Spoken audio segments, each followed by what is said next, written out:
salvation. Whom shall I fear? The Lord is the strength of my life. And whom shall I be afraid? When the wicked, even my enemy, my faith and trust I put all in thee. Believe you got the world in your hand.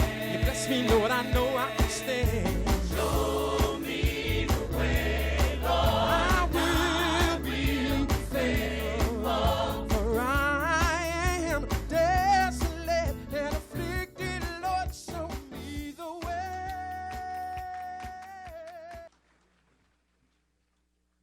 And now we have the reading of the law. Starting in Exodus, the 20th chapter, verses 1 through 17. Okay, go ahead.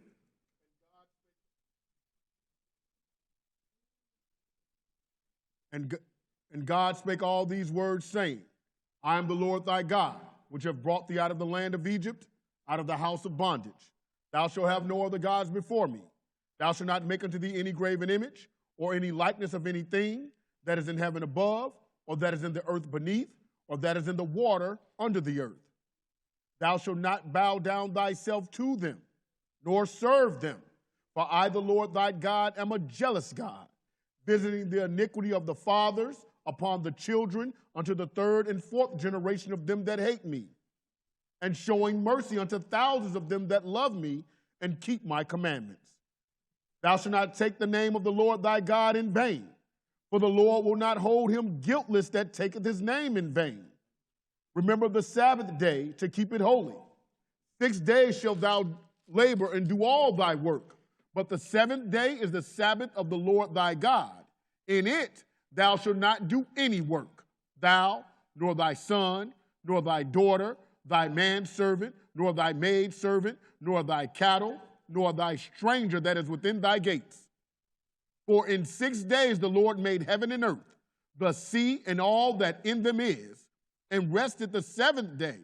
Wherefore the Lord blessed the Sabbath day and hallowed it.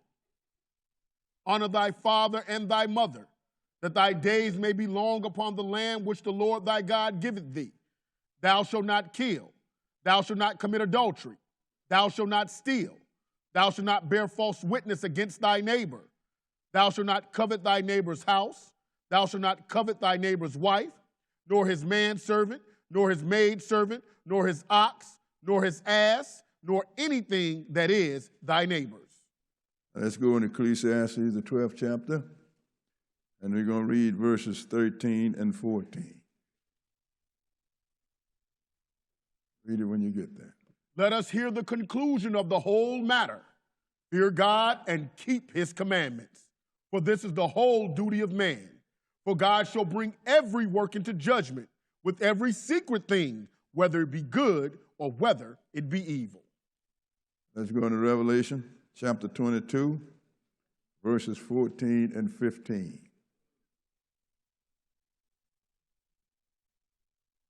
Go ahead. Blessed are they that do his commandments, that they may have right to the tree of life, and may enter in through the gates into the city. For without are dogs, and sorcerers, and whoremongers, and murderers, and idolaters, and whosoever loveth and maketh a lie. So we want to thank God for the reading of the law.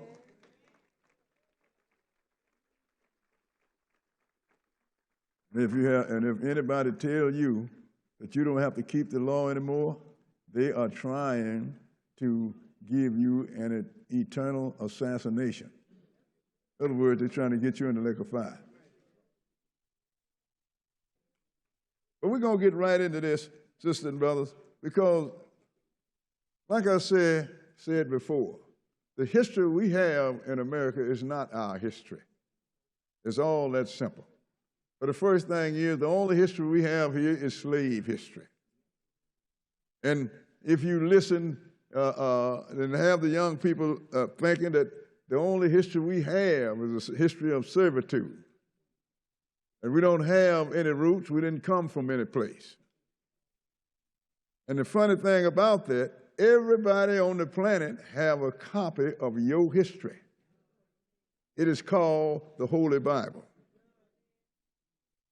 Now, last week we had color. Why would we have a lesson on the color of Hebrew Israelites? Is because we have people that are not black.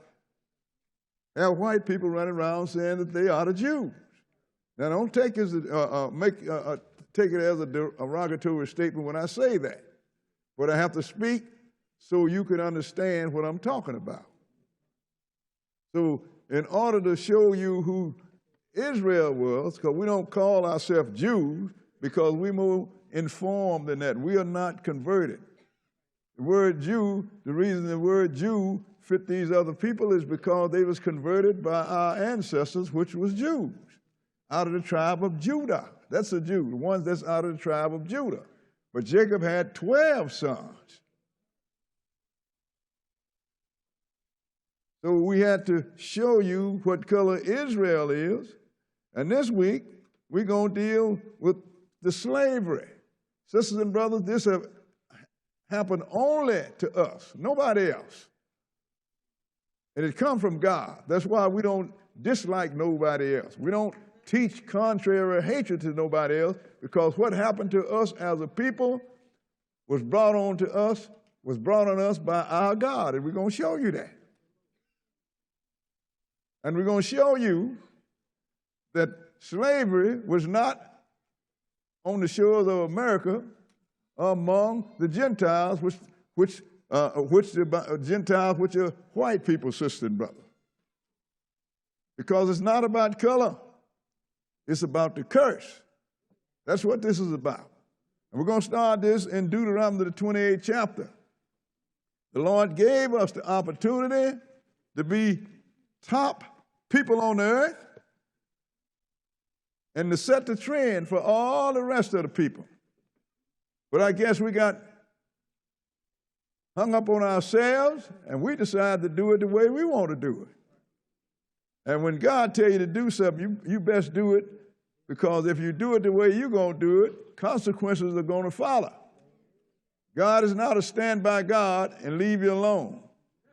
And he don't love you in spite of yourself. He said, love those that love him. And he said, if you love me, keep my commandments. And people don't pay attention to that. We had too much teaching of the Word of God by people that was not chosen to be the teachers. In fact, we have a lesson, this is a part of that series now, the chosen priests of God. But we're doing this so you can get an understanding of what we're talking about. Now, this is what God said, and these are our ancestors that he's talking to, sisters and brothers. And when you leave out of here, you're going to know this. If you was here last week, you know it already. Deuteronomy 28, and we're going to start at verse 1, because the Lord going to give us the curses, the blessings and the curses, and we will see which one that we are under. Deuteronomy 28 and verse 1. Okay, go ahead. And it shall come to pass, if thou shalt hearken diligently unto the voice of the Lord thy God, to observe and to do all his commandments, which I command thee this day. What commandments? The one that we open up with. Same commandments that Moses had, that Moses wrote. The commandments which I command thee this day, because the commandment is not going to ever change. Go ahead. That the Lord thy God will set thee on high above all nations of the earth. Now, that's a big station, isn't it? Keep his commandments, he's going to set you on high above all nations of the earth. Go ahead and read. And all these blessings shall come on thee. Go ahead. And overtake thee. If thou shalt hearken unto the voice of the Lord thy God. Blessed shalt thou be in the city, and blessed shalt thou be in the field. Now, he said, now his blessings come with conditions, sisters and brothers. He said, if you listen to the voice of the Lord, you're going to be blessed in the city. You're going to be blessed in the field. Go ahead and read. Blessed shall be the fruit of thy body. That's your children. Go ahead. And the fruit of thy ground. And the fruit of thy cattle. Go ahead. The increase of thy kind. And the flocks of thy sheep. I mean, everything that you have, everything you do, God said, I'm going to bless it. No matter where you do it, I'm going to bless it if you keep my commandments. Let's skip down to verse 10, because Israel is one of God's name. Verse 10, and go ahead. And all people of the earth shall see that thou art called by the name of the Lord, and they shall be afraid of thee. And they were going to see that. Everything you do, everything you're involved in is going to be blessed and all. And then they're going to take note that these people are called by the name of God, which is Israel. And they're going to be afraid of you. Skip down. Verse 12 and go ahead. The Lord shall open unto thee his good treasure, the heaven to give the rain unto thy land in his season, and to bless all the work of thine hand, and thou shalt lend unto many nations, and thou shalt not borrow. He's going to bless all the work of your hand, and we were supposed to be the financiers of the whole earth. It wasn't supposed to be J.P. Morgan. It was supposed to be Antoine or Charlie. It was supposed to be an Israelite. We were supposed to be the ones that's going. Everybody that want to borrow money or needed something, they would have had to come to us. God was going to fix that. Go ahead and read. And the Lord shall make thee the head and not the tail. Go ahead. And thou shalt be above only. He's going to make you the head and not the tail. What is it that we're ahead of now? Most of us are not even the head of our household. And he said, and you will be above only. That's a strong statement, ain't it? No matter what you into or what you involved in, you will be the top dog. God said that. If God said it, I got to believe it. But go ahead and read. And thou shalt not be beneath. Go ahead. If that thou hearken unto the commandments of the Lord thy God, which I command thee this day to observe and to do them. But that high position come with conditions, sisters and brothers. You got to keep the commandments. Skip down to verse 15 and go ahead. But it shall come to pass. Now this is the other shoe going to drop now. You done heard about the blessing. You can read all the rest of it on your own. But now here's the other shoe. And it shall come to pass. If thou wilt not hearken unto the voice of the Lord thy God, to observe and to do all his commandments and his statutes, which I command thee this day. Go ahead. That all these curses shall come upon thee and overtake thee. Cursed shall thou be in Now, all of a sudden, here come the curse now. You can't get away from it. All these curses going to come upon you, and they're going to overtake you. Go ahead and read. Cursed shall thou be in the city, and cursed shall thou be in the field. No matter where you are. Like I got a lot of people, move out of the hood. I'm going to move to the suburbs, Country Club Hill, Matson, and all these places. But you don't understand that one sitting in your living room that's looking at your TV, he went with you. There ain't no escaping. That's why the Lord said they're going to pursue you and overtake you. All of a sudden, everything that you ran from has caught up with you. Go ahead and read. Cursed shall be thy basket and thy store. Cursed shall be the fruit of thy body. Go ahead. And the fruit of thy land, the increase of thy kind, and the flocks of thy sheep. That's a direct reversal, sisters and brothers. Skip down to verse 25 and go ahead. The Lord shall cause thee to be smitten before thine enemies. And that's what happened. Go ahead and read. The Assyrians took out the 9 tribes, and the Babylonians took out the 3. And we have been smitten ever since. Go ahead and read. Thou shalt go out one way against them and flee 7 ways before them. Because the Lord is not going to be with you no more. Skip down to verse 36. Hold on. You got to finish that. Pardon me? Finish 25. Finish it then. And shall be removed into all the kingdoms of the earth. Look, no matter where you go, you're going to find us. They didn't know we was in Russia. We there. But see, we ain't going to raise no Cain in Russia. Because they're a dictatorship. Everywhere. You can't find a place on the planet where we're not. Because he said he's going to cause us to be, we're going to cause us to be carried into all nations of the earth. We're not going to migrate on our own. We are going to be carried against our will, sisters and brothers. And we're going to show you a whole lot of that today because people have only part of the story. But we have been taken into every kingdom on the earth. You name it, we there. Verse 36, go ahead.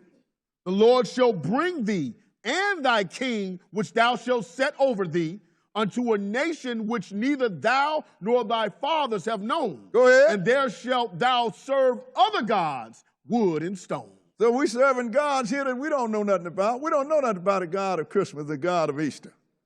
We don't know nothing about that. The God that's going to take you to heaven when the God that his Bible says coming to earth. We don't know about this God. Go ahead and read. And thou shalt become an astonishment, a proverb, and a byword among all nations whither the Lord shall lead thee. Wherever you go, people are astounded at the way you live and the way you behave. And your condition, they're always shaking their head. I don't know about them people. That's going to be you. That have been you. Go ahead and read. What was that verse? What? 37. We're down. Go ahead. Down to 41. Skip down to verse 41 and go ahead. Thou shalt beget sons and daughters, but thou shalt not enjoy them, for they shall go into captivity. Every one of us in this building that's an Israelite are the children of slaves, are the children of captivity, sister and brother. Did nobody else make that claim? I mean, like nobody else. Skip down to verse 43 and continue. The stranger that is within thee shall get up above thee very high, and thou shalt come down very low. See, when Israel come out of Egypt, out of captivity of Egypt, it was a mixed multitude. So the Lord didn't say a particular stranger. He said the strangers that's within you going to come up very high, and you're going to come down very low. Go to all the different ethnic communities and neighborhoods. You find their merchants and their grocery stores and everything coming from people that look like them. But everybody that we shop with look like somebody else.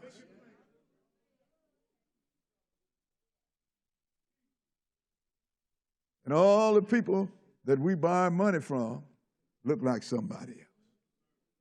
He's going to come up very high, and you're going to come down very low. So no matter who come here, they all eventually excels us. People get mad when I say that, but I'm telling you like it is. Who you buying your groceries from? Who you buy your gas from? Who you buy your furniture from? Who do you buy your car from?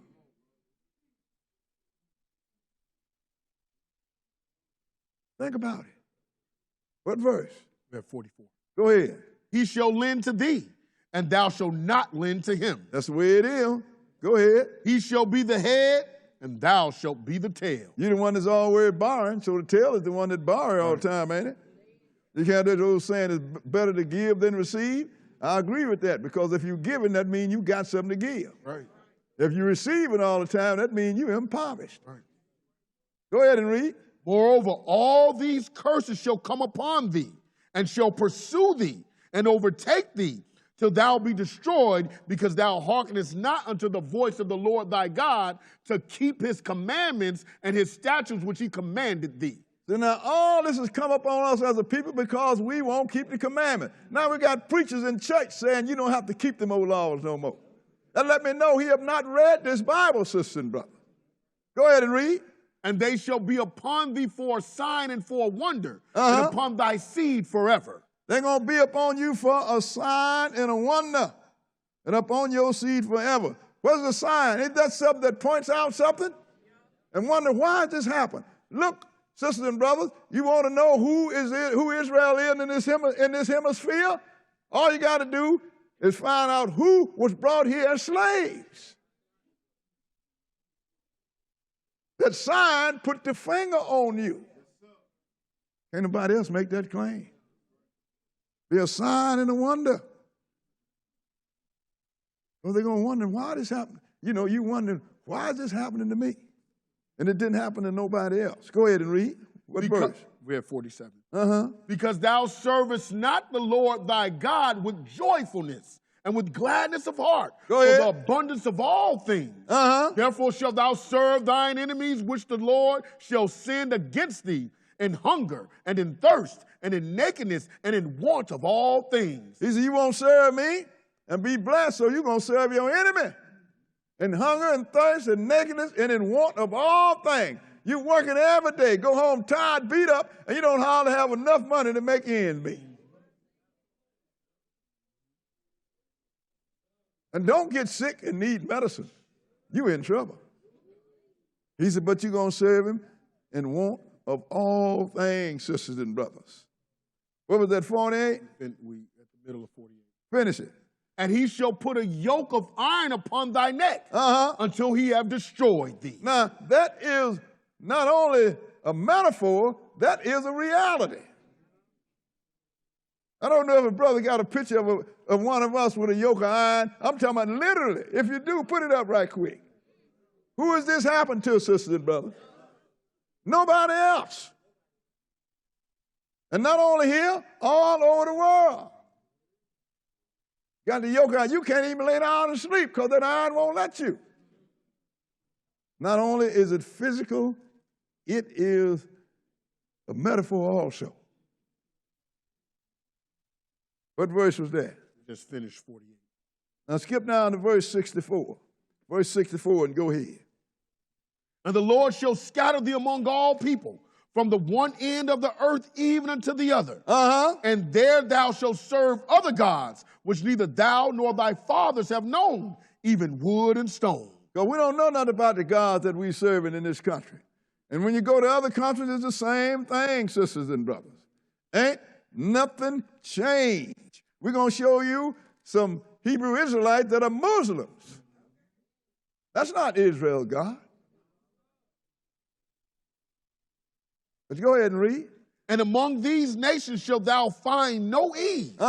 Neither shall the sole of thy foot have rest. Go ahead. But the Lord shall give thee there a trembling heart, and a failing of eyes, and sorrow of mind. And we have that, sister and brother. We don't have no rest as a people. Police stop you, scared to death because you could very well get shot. You're scared of your own children. You have so many locks on your doors until if you get a fire, by the time you navigate them locks to get out, you'll burn up. That comes from fear and a trembling heart. You're scared of everything. Go ahead, what verse?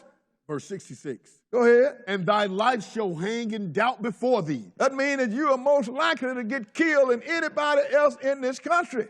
And any other country too. I'm going to show you that. Your life is always hanging in balance. Go ahead and read. And thou shalt fear day and night, and shalt have none assurance of thy life. You know, just because we left this morning don't mean that we going to get back. Well, Brother Boy, that's anybody, but we more than anybody else. I want you to understand that. Skip down. What was that, 6 to 6? Yep. Skip down to 6 to 8. Read it. And the Lord shall bring thee into Egypt again with ships. See, Egypt to us is a house of bondage. God told us already in Hosea, the 11th chapter, that we ain't going to never go back down in Egypt as a people again. But to us, Egypt is a house of bondage. So you're going to come here and other places in ships. Go ahead and read. By the way whereof I spake unto thee, thou shalt see it no more again. Now, he said, you ain't going to see it no more again. So what's going to happen when you get here? Go ahead. And there ye shall be sold unto your enemies for bondmen and bondwomen, and no man shall buy you. So you're going to get sold to your enemies as bond, female slaves and male slaves. And ain't nobody going to bother you. But you're going to come by way of ships. Show me the ships. Let's see if you came on a nice yacht. Show me a picture of the ship there. You know, look at that. That's the way you came. Feet, head, feet, head, feet, head. You were laying in the ship like planks. And the person was on the bottom, he was in trouble because if somebody had to use the washroom, where did it go to? And he said, once you get here, you're going to be sold as male and female slaves. Who else did that happen to in this hemisphere? We're going to show you it's not only in this hemisphere, but all over the world, sisters and brothers. This is what's supposed to happen to Israel if we fall under the curse. Because we didn't keep God's commandment. So now let's go and see if we are under the curse or if we are under the blessing. Let's go into Daniel, the 9th chapter. Because we got to see, we already know, but we want to read it anyway. Daniel chapter 9. Because I said, if we're going to have some black history, let's have us some black history. I'm tired of listening to George Washington Carver.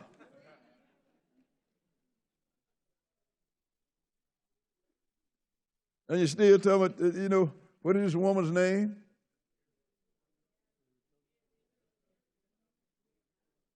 What did she do when she helped free us? Took us to another place and you were still under bondage. You just wasn't beat up as bad. Harriet Tubman. Hero, slave operating under the sheet of slavery, in the country of slavery. So who was really free? Nobody. Not taking anything from us, sisters and brothers. But this is all the history we have. We have a poor history. Daniel's 9, and we're going to start reading at verse 9. Daniel's 9 and 9. So we're going to find out which one did we come under. Did we come under the curse or the blessing? Go ahead and read. To the Lord our God belong mercies and forgivenesses, though we have rebelled against him. Oh, we did, huh? Go ahead. Neither have we obeyed the voice of the Lord our God to walk in his laws, which he set before us by his servants, the prophets. Go ahead. Yeah. All Israel have transgressed thy law. All Israel. So ain't nobody innocent. Go ahead and read. Even by departing, that they might not obey thy voice, therefore the curse is poured upon us. Oh, so now we're under the curse, aren't we? Right.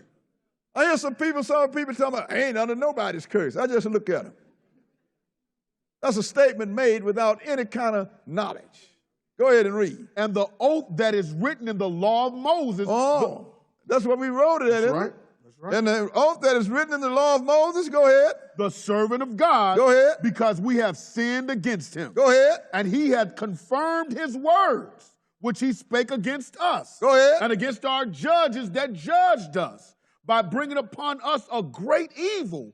For under the whole heaven have not been done as have been done upon Jerusalem. How do I know it's confirmed? Because I'm looking at you. And he said, the Lord hath brought a great evil on us, an evil that have not been done to no other people under the sun. You have a few slaves here, a few there, but not a whole people, sisters and brothers. And all over the world, not a whole people. Everybody got in on it. So now we know that we are under the curse. We are. Let's go into Psalms chapter 44. Psalm 44, because it is a curse, sister and brother, when you don't run nothing. I mean, nothing. They even got right now, if you discipline your child for being bad, they call DCFS on you. You can't even raise your children no more.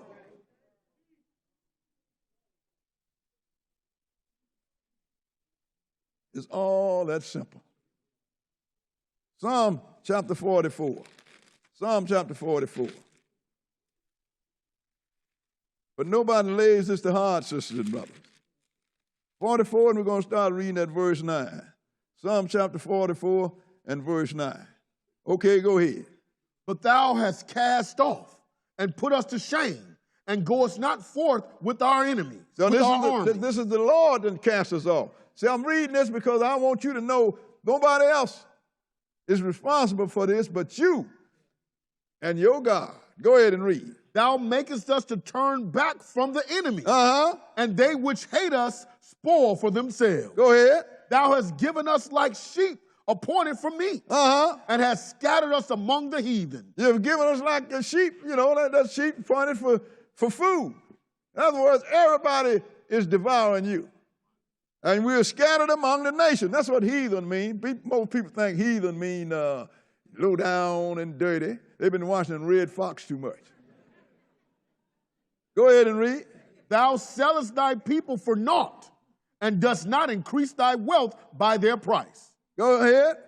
Thou makest us a reproach to our neighbors, a scorn and a derision to them that are round about us. That's why when you move in, everybody want to move out.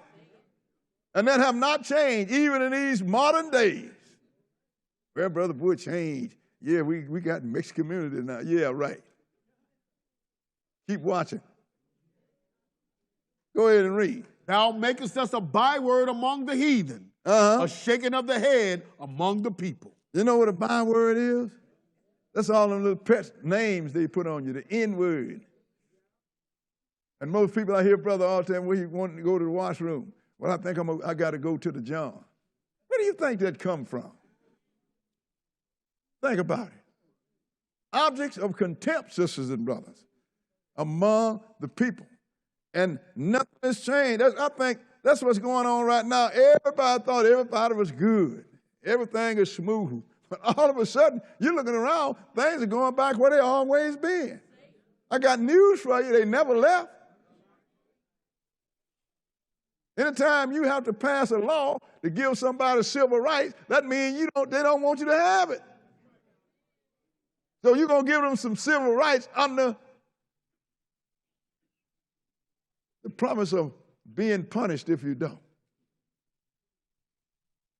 Think about it, sisters and brothers. And let's go and look at a love song that people think is between Solomon and one of them strange women. But we're going to show you that is not the case. Songs of Solomon, chapter 1. Songs of Solomon, chapter 1. Because the Lord put it out here to let you know, sisters and brothers, that he was going to do this to his people. And he put it in a way that his people in the future was going to look and see this, because he knew what was going to happen. We're going to lose sight of ourselves. Not everybody, but as a majority, we lost sight of ourselves. But the Lord has always loved this people, and that's what this love song is about. Not between Solomon and one of them strange wives. This is between Jesus and Israel. Oh, brother, you don't say Jesus. He hadn't come along. You've only dealt with Jesus. He told you when he came, I come in my Father's name. That's the Father's name is Jesus. His name was Jehovah or Yahweh. But this is the one. In other lessons, I can show you, sisters and brothers, that the only God that we have ever dealt with is the one that came in the flesh as Jesus. No other God. They put it in your mind. This is him. That's talking. This song's about. Go ahead and read verse 1. The Song of Songs, which is Solomon. Let him kiss me with the kisses of his mouth, for thy love is better than wine. See, most people don't understand that Israel is classified as a woman. Okay? So let him kiss me. Who is this him? Let your lover, which is your God, kiss you with the kisses of his mouth. Go ahead and read. Because of the savor of thy good ointments, thy name is as ointment poured forth. God means his name will heal you. Go ahead and read. Therefore do the virgins love thee. That's people that don't break his law. Go ahead and read. Draw me, we will run after thee. The king hath brought me into his chambers. We will be glad and rejoice in thee. Go ahead. We will remember thy love more than wine, the upright love thee. So why is that the upright love him? Because he is the God, the creator, the God of Israel. Now look what he's going to say to you. Go ahead and read. I am black, but comely, O ye daughters of Jerusalem. Go ahead. As the tents of Kedar, as the curtains of Solomon. Now, we're going to show you who said that. I know a guy told me years ago, see, that's one of them black women that Solomon had. That's it. How's he going to say, I'm black but comely, O you daughters of Jerusalem? He's talking to the woman. Go ahead and read. Look not upon me because I am black. And that's a metaphor. Go ahead. Because the sun hath looked upon me. That's why I said metaphor. Ain't nobody ever got black by laying in the sun. You got some skin cancer. And when you got healed from it, you were still black. But it's some other thing, it was still your color. But it's some other thing we're going to look at. Go ahead. My mother's children were angry with me. My mother's children was angry with me. Now, I want you to keep a marker here, because we're going to find out who it is that his mother's children, that means his sisters and brothers, was angry with him. Let's go first in the 69th chapter of Psalm. Psalm chapter 69. They're going to show you, sisters and brothers, where Jesus is speaking by the mouth of David. That's why David said, the Spirit of the Lord spoke by me. Psalm 69. And we're going to start reading at verse 6. Psalm 69 and verse 6. Psalms 69 and verse 6. Okay, read it. Let not them that wait on thee, O Lord God of hosts, be ashamed for my sake. Now, this is Jesus appealing to the Father. Don't let them that wait on you be ashamed for my sake. He didn't say for their sake, for my sake. Go ahead and read. Let not those that seek thee be confounded for my sake. And don't let those that seek thee be confounded for my sake. Now, he is appealing to the Father because let the Father, what I did, it was for your sake. Go ahead and read. O God of Israel. Go ahead. Because for thy sake I have borne reproach. Because for thy sake I have borne reproach. Go ahead. Shame hath covered my face. Shame hath covered my face. He went through all of that. Let them spit on him and crucify him. Go ahead and read. I am become a stranger unto my brethren, and an alien unto my mother's children. And I have become a stranger unto my brethren, and an alien to my mother's children. When we read in Song of Solomon, he said, my mother's children was angry with me. They was real angry with him. They crucified him. That's how mad they was with him. Go ahead and read. For the zeal of thine house hath eaten me up, and the reproaches of them that reproach thee are fallen upon me. For the zeal of thine house have eaten me up, and the sins of those that have sinned against you has fallen on me. Let me show you who this is talking about. Let's go into Romans, the 15th chapter. Romans chapter 15. Romans chapter 15. That's why Paul said, rightfully divide the scripture. We got too many people that's interpreting the scripture. We're going to read it, let it talk itself. Romans 15, Romans chapter 15.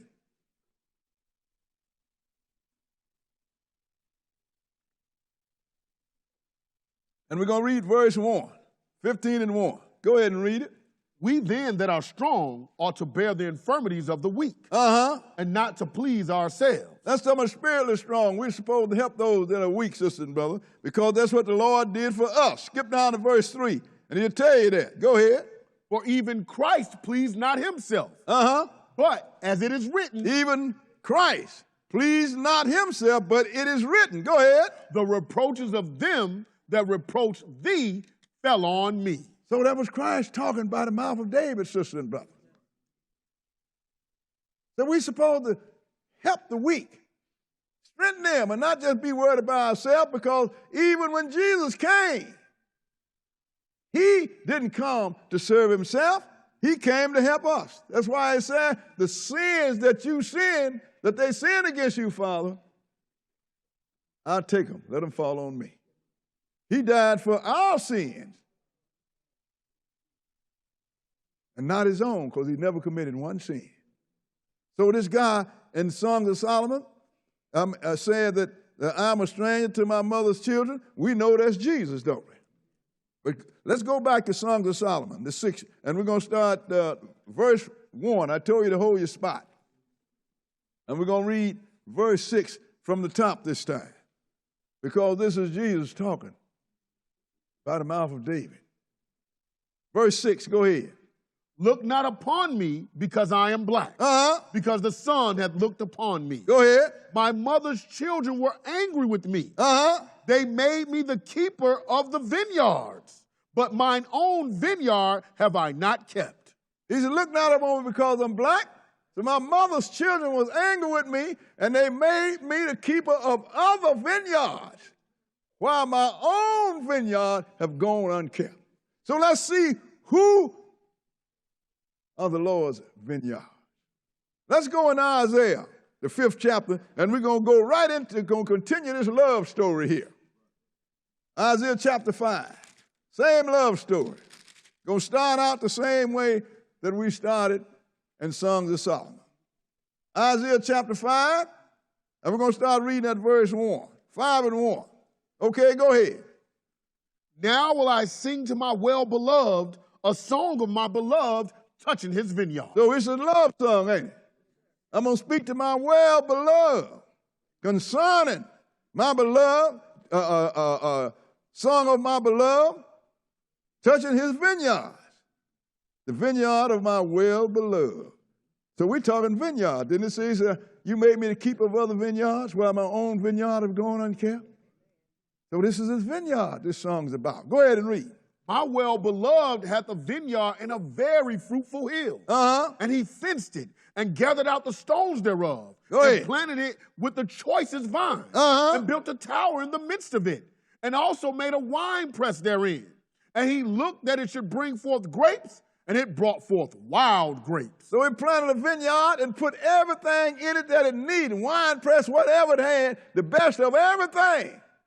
And when he looked for grapes, he saw wild grape because he planted the choicest of vines. What's this wild grape doing in my vineyard? Go ahead and read. And now, O inhabitants of Jerusalem and men of Judah, judge, I pray you, betwixt me and my vineyard. Because I gave them everything they needed. And I saw they had wild grapes. So now I want you to judge between me and my vineyard. Go ahead and read. What could have been done more to my vineyard? Go ahead. That I have not done in it. Wherefore, when I looked that it should bring forth grapes, brought it forth wild grapes. Go ahead. And now go to. I will tell you what I will do to my vineyard. So now go to, I'm going to tell you what I will do to my vineyard. This is the Lord doing this. Go ahead and read. I will take away the hedge thereof, and it shall be eaten up. You know what is hedges? Other scriptures let you know these angels, they protect you. But I'm going to take them away from you. Now you're going to be eaten up. Go ahead and read. And break down the wall thereof, and it shall be trodden down. You ain't going to have no protection. Go ahead and read. And I will lay it waste. It shall not be pruned nor digged. Go ahead. But there shall come up briars and thorns. I will also command the clouds that they rain no rain upon it. I mean, he's doing a job on his vineyard, ain't he? Because they brought forth wild grapes. We need to know what those wild grapes are. Because God is real mad. Go ahead and read. For the vineyard of the Lord of hosts is the house of Israel. Is who? The house of Israel. Oh, finish that verse. And the men of Judah, his pleasant plant.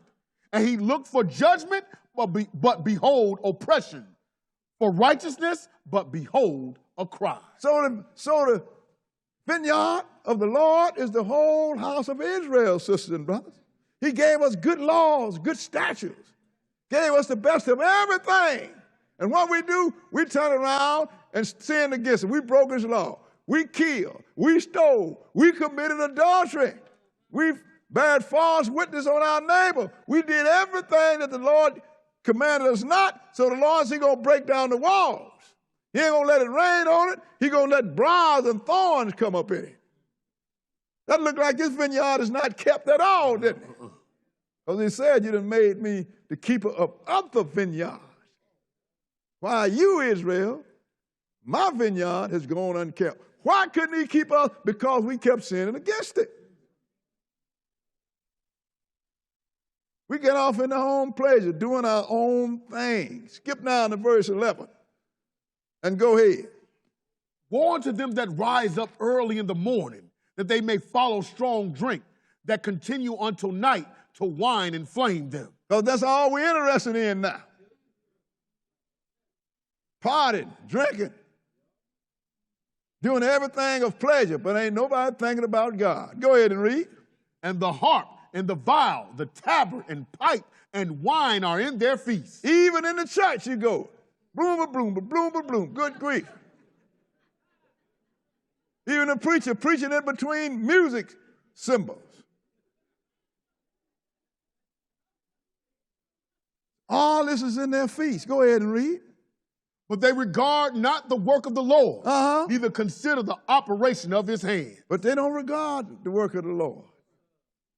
They don't pay no attention to the operation of his hand. How many churches talking about the European Union that know that is the 10 toes that's spoken of in Daniel's the 2nd chapter, or the 10 horns in Revelation 13 and 17 chapter? How many people know that the Lord said in the days of these kings, these 10 kings, the European Union that's running Western Europe, the God of heaven going to set up a kingdom? How many know that there's going to come a time when you're going to flee because the Lord is going to have a place of safety for his people because of great tribulation that's going to come on this earth? How many know that they're supposed to flee when the abomination of desolation stand in the holy place. How can they? They don't know who the abomination is. They don't know who the holy place is. You know why? Because they're too busy being filled with the Holy Ghost, jump up and down, shouting and screaming, and ain't got time to read no book or no history. So this thing gonna come up on you like a thief in the night. Just like it was in the days of Noah. Go ahead and read. What verse? 13. Uh-huh. Therefore my people are gone into captivity because they have no knowledge. Why are we in captivity? Because we don't have no knowledge. Go ahead. And their honorable men are famished. Those are the ones that's supposed to be your politician and the preacher. They ain't got no knowledge either. They famished. Go ahead and read. And their multitude dried up with thirst. So if you don't have no knowledge, in other words, if nobody giving you any instruction, then you just like a person that's not drinking water. You dried up with thirst. Go ahead. Therefore hell hath enlarged herself and opened her mouth without measure. See, now people don't even know what hell is no more. When you say hell, you think about what the devil is, pitchfork. Sister and brother, hell is a state of condition. The lake of fire is just one state of condition. It is hell when you're broke and people kicking on your door, pay me my money. You got a car, you got to hide it every night because the repo man looking for it.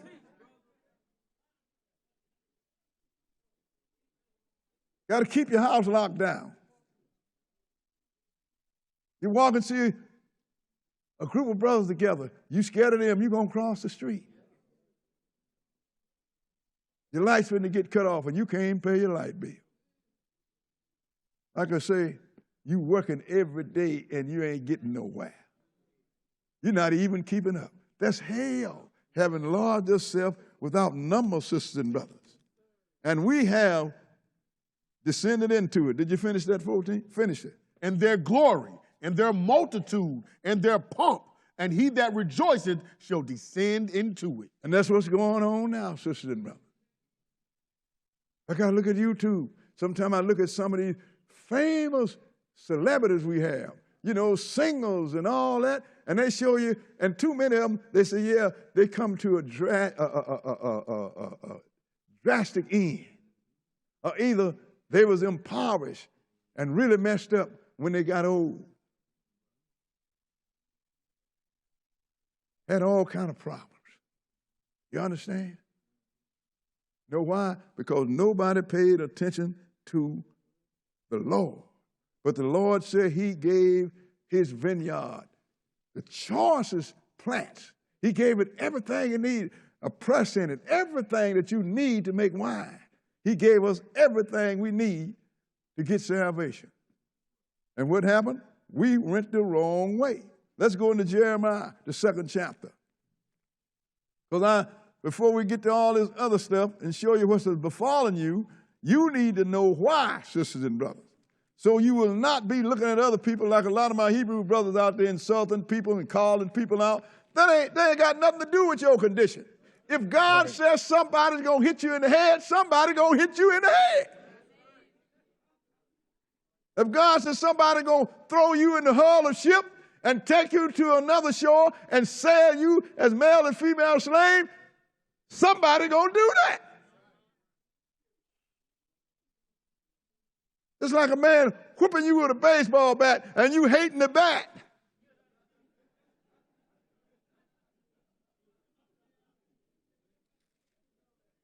It is your God that did this to you. Your God. If he says it's going to happen, somebody got to do it. Jeremiah 2 and verse 4. 2 and 4. Okay, go ahead. Hear ye the word of the Lord, O house of Jacob, and all the families of the house of Israel. Talking to us. Go ahead and read. Thus saith the Lord, what iniquity have your fathers found in me, that they are gone far from me, and have walked after vanity, and are become vain? Now, what sin have your fathers found unto me that didn't run away from me, and walked after things that mean nothing, and they become nothing themselves? When he brought Israel, first thing he destroyed Egypt for Israel. Right. Then he gave them water in the desert. He rained them food from heaven. They wanted meat, he brought in quails. Then they went and fought with them, and they whooped everybody in the land of Canaan. We fired God then. That's what he told Samuel. We want us a king like the rest of the kings. They never paid no attention that they always won. Why do I want a king like the people that always lose? We ain't paying no attention, sisters and brothers. We have walked contrary to our God. What verse? Just finish verse 5. Now skip down to verse 21. Verse 21. And read it. Yet I had planted thee a noble vine. We back at that vineyard again, aren't we? He said, yet have I planted thee a noble vine. Go ahead and read. Wholly a right seed. A right seed. I gave you everything you wanted. Good laws, good statutes, good health.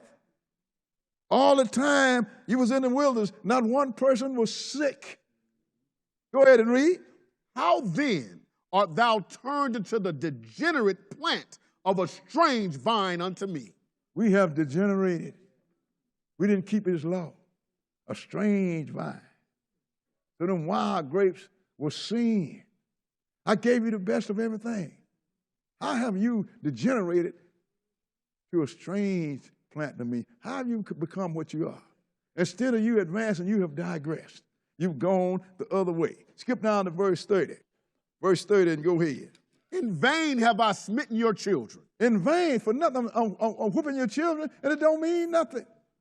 In vain have I smitten your children. Go ahead and read. They receive no correction. They will not be corrected. That's what's going on with us as a people. We refuse to be corrected, sisters and brothers. Go ahead and read. Your own sword have devoured your prophets like a destroying lion. O generation. So who destroyed our prophets, sisters and brothers? Did nobody else destroy the prophet? Israel destroyed our prophets. He said, your own sword have destroyed your prophets. Nobody else. Israel killed the ones that God sent to them. Go ahead and read. O generation, see ye the word of the Lord. Have I been a wilderness unto Israel? Go ahead. A land of darkness? Go ahead. Wherefore say my people, we are lords, we will come no more unto thee. And we still got this attitude.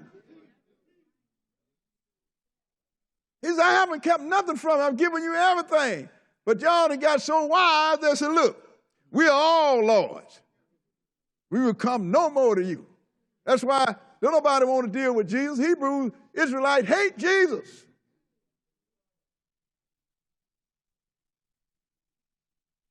Then you get him under Islam. Hate Jesus. That is your God.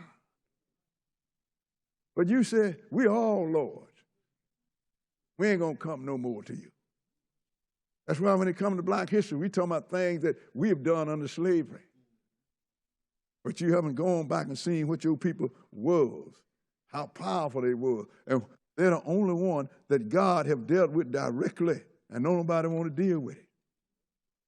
So they said, we all lords. We ain't going to come no more to you. Otherwise, they don't like Jesus. Why you said Jesus, brother boy? Well, let me go and show you why. Let's go in Luke, the 13th chapter. Luke chapter 13.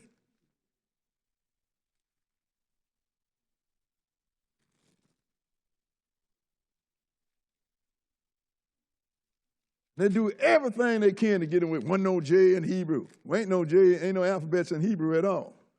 J didn't come around showing, so look here. If God put it out there, who are you to tell me it's not there? I ain't listening to nothing you got to say. Because you ain't even 100 years old. How you going to tell me what God did? Luke 13, we're going to start reading at verse 34. Because the Lord said, hey, my people told me they smarter than me. They ain't going to come no more to me. Let's see who they was talking about. Verse 34, go ahead.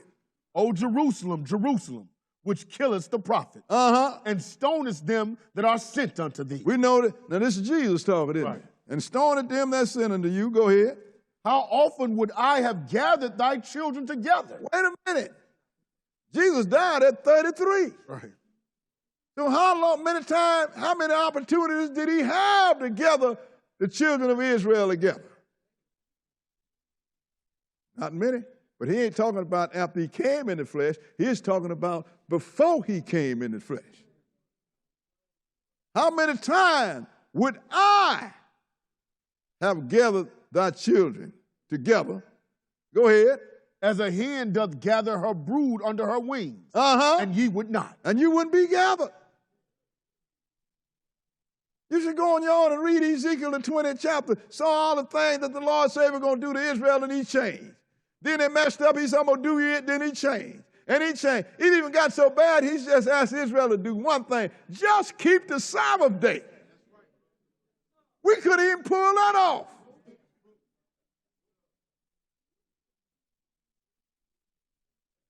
So we got to the point, I'll tell you what I'm going to do. This land that I gave you, I'm going to take it away from you.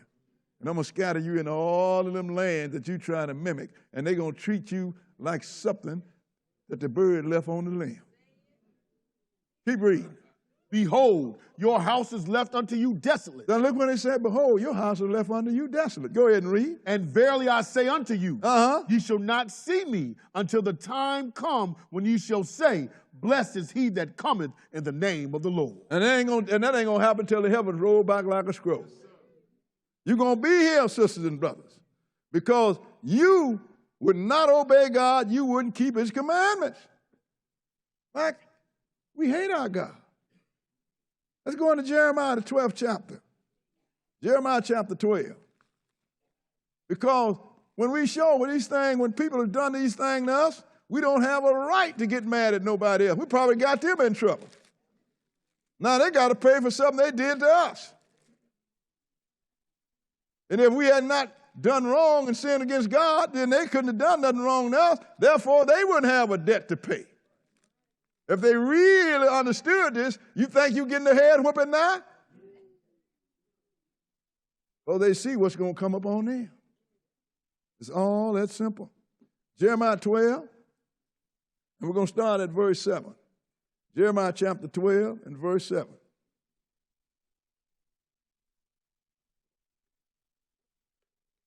Okay, go ahead. I have forsaken mine house. I have left mine heritage. I have given the dearly beloved of my soul into the hand of her enemies. What beloved is that? His beloved is Israel. Remember the love story? I have forsaken my house. I have left mine heritage. I have given. They didn't take them. I have given the dearly beloved of my soul into the hand of her enemies. Go ahead and read. Mine heritage is unto me as a lion in the forest. It crieth out against me. Therefore have I hated it. So now, God can't hate. He hated Israel at one time. Why? Because they're like a lion in the forest, crying against him. Everything he tells us to do, we do the contrary. Go ahead and read. Mine heritage is unto me as a speckled bird. Go ahead. The birds round about are against her. Come ye, assemble all the beasts of the field, come to devour. Now, look at a speckled bird. You ain't black, you ain't white. You're not yellow, you're not brown. You got all kind of spots on you. So you don't fit nowhere, so don't nobody like you. He's likening you to a bird that don't fit no place. Go ahead and read. Many pastors have destroyed my vineyard. Oh, who destroyed his vineyard? Pastors. Not the dope dealer, not the hustler, and not the lady of the night. Many pastors have destroyed my vineyard because we listen to the pastor. And we let the pastors direct our life. That's why people come and they used to that stuff. The preacher running their life, they come and ask me, Brother Boy, what should I do? Hey, don't ask me. Read the Bible. I got my own problems. They don't let you force me to run your household. Brother, come, my wife doing this here, brother. What should I do about it? I'll say, take it to the Lord. I don't tell you what you do about your wife. You do what I said, it don't turn out good. Or Brother Boy caused my wife to leave me. This pastor ain't going to destroy nobody's vineyard. I'm going to teach you what thus said the Lord. Go ahead and read. They have trod my portion underfoot. They have made my pleasant portion a desolate wilderness. That's what we are. Go ahead and read. They have made it desolate, and being desolate, it mourneth unto me. The whole land is made desolate. Go ahead. Because no man layeth it to heart. It started in the early days with the priests, and it ain't no different. The Lord said he destroyed the whole land, and ain't nobody paid no attention to it. They ain't thought about it. Go ahead and read. The spoilers are come upon all high places through the wilderness. Go ahead. For the sword of the Lord shall devour from the one end of the land even to the other end of the land. No flesh shall have peace. So whose sword is it that's devoured Israel? The sword of the Lord. So who do you dislike? Nobody. If you're stupid enough to dislike the Lord, then that's why you're standing where you are now.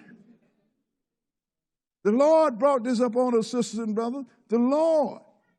So when he got out, he had the Assyrians take out the 9 tribes. He had Babylon take out the 3, and they passed down from slave masters to slave masters to slave, even though some prospered in the middle, but still you was under somebody else's tutorage.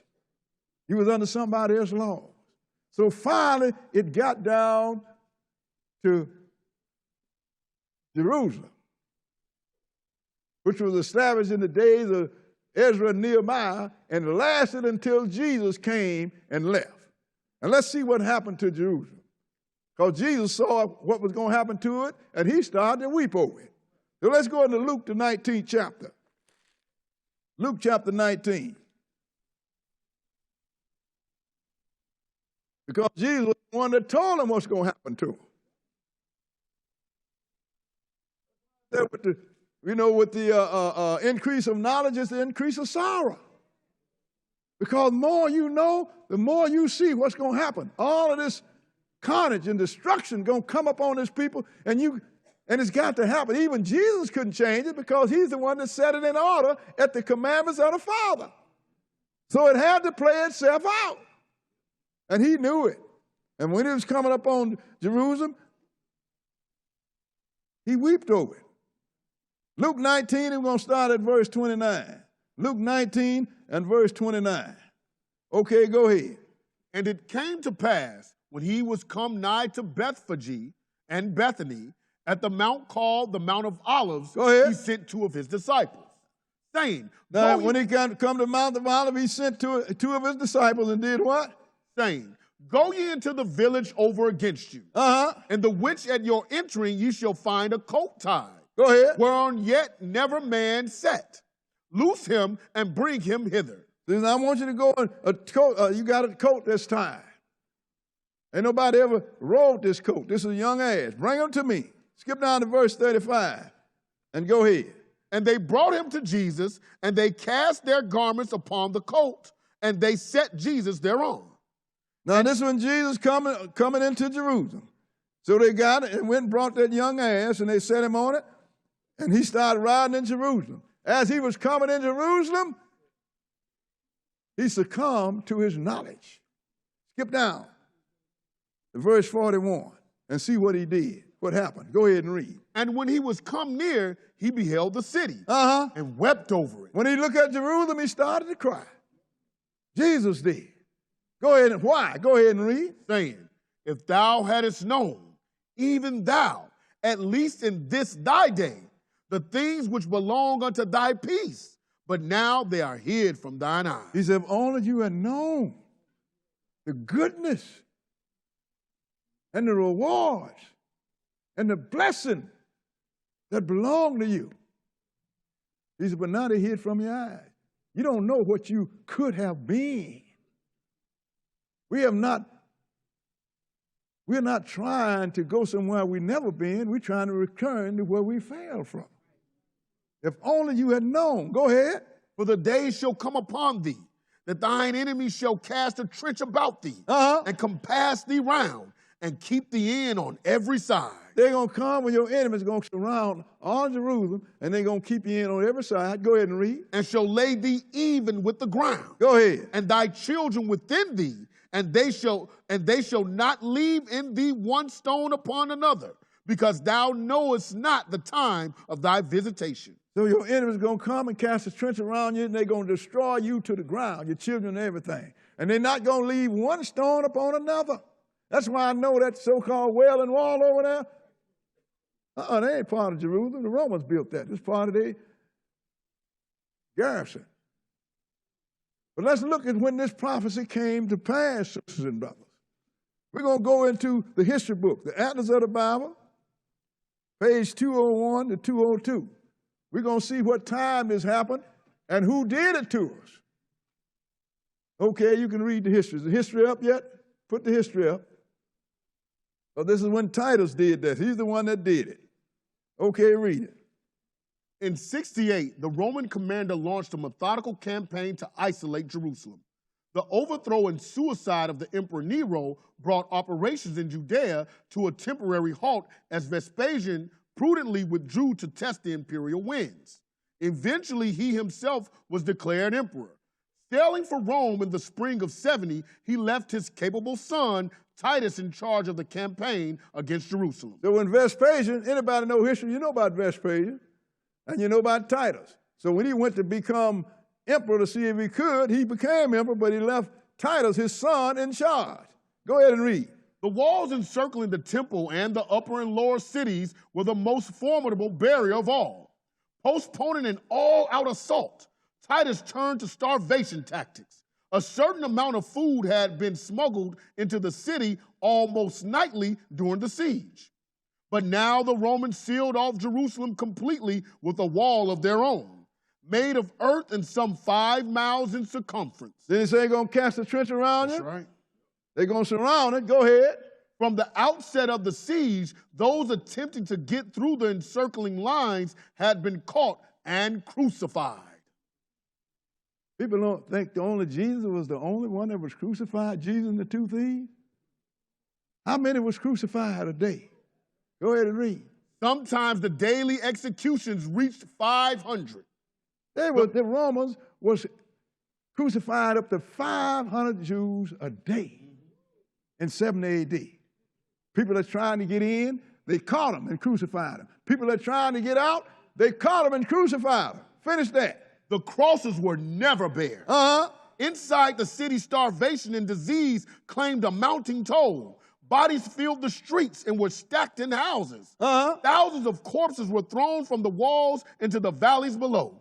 The surviving rebels made a last-ditch stand within Herod's palace. The battering rams resumed their rhythmic work. When the legionnaires at last broken this refuge, they found only corpses.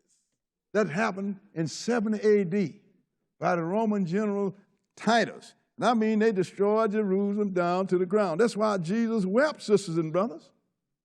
And then he always give you a way out. Then when you see this, he said, get out of there. So let's go into Luke, the 21st chapter. And we're going to start reading at verse 20. This is recorded history, sisters and brothers. How Jerusalem was destroyed to the ground in 70 AD by the Roman general Titus. 21 and 20. Luke 21 and 20. Go ahead. And when ye shall see Jerusalem compassed with armies, then know that the desolation thereof is nigh.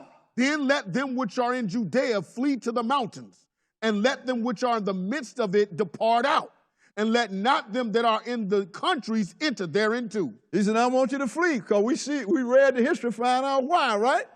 Or they're going to cast a trench around you. He built a wall around. They had to get the dirt out of a hole, so it was a trench. So when you try to escape, they saw you and they killed you. So he said, now, you better flee. Go ahead. For these be the days of vengeance, that all things which are written may be fulfilled. All things which are written may be fulfilled. All this was written. The Lord said he was going to do this. We read that in the 28th chapter of Deuteronomy. Go ahead and read. But woe unto them that are with child, and to them that give suck in those days. For there shall be great distress in the land, and wrath upon this people. He said, yes, it's going to be straight distress and wrath upon this people. What? The people in Judah, sisters and brothers. Go ahead and read. And they shall fall by the edge of the sword, and shall be led away captive into all nations, And Jerusalem shall be trodden down of the Gentiles until the times of the Gentiles be fulfilled. Sisters and brothers, the time of the Gentiles is not fulfilled now. Gentiles are the children of Japhet, what we call white people or Europeans. Who is running this world now? Gentiles. All over. People say, well, China is Moab. China is not Moab. Moab come out of Lot. Lot is Abraham's brother's son. Lot, Abraham was black, his brother was black, Lot was black, and his children are black. Once again, too, what are one of the great powers nowadays? China. They got as many weapons as Russia and America.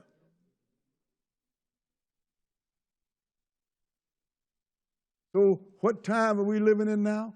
The times of the Gentile. And when Jesus comes, he's going to terminate the time of the Gentile because he gave every one of Noah's son an opportunity to run this thing. He gave it to Ham. Original Babylonians, black. Egyptians, black. Great civilization, ran it. They ran it, Canaanite. Then he brought in Shem. Who was that? Then David and Solomon. Then we dropped the ball. So now he gave it to the Gentiles. And they're going to drop the ball. So ain't no more sons of Ham left. So now the Lord going to run it himself. So what's he going to do? He's going to scatter you into all of the nations until the times of the Gentiles are fulfilled. Now let's go into the book 2 million years, and let's see what happened. The last 2 million years. Put it up on the board. Okay, read it. Faith survives the dispersion. The crucifixion of Jesus about AD 30 did not end Jewish resistance to the Roman occupation. In 70, when the country was again in a state of revolt, Jerusalem, the holy city, became the core of the resistance to the Romans. Titus, the son of Emperor Vespasian, proceeded to lay siege to Jerusalem. The city fell, and the inhabitants were enslaved in their thousands and dispersed throughout the Mediterranean world. Those that were not crucified and killed, he enslaved them, and they were scattered throughout the Mediterranean world. I want you to show me the Mediterranean so we'll know what the Mediterranean world consists of. Put it on the board, the map. It's a map of Africa, and up there is Europe, sisters and brothers. The Mediterranean world included Europe and Africa. That's why we got scattered, sisters and brothers. And there was a certain thing about, and we're going to look at some of the place in Africa. But let's look at one in Timbuktu, around Mali. Put that up there and read it. After Islamist threat repealed, spotlight hits Jews of Mali, fabled Timbuktu.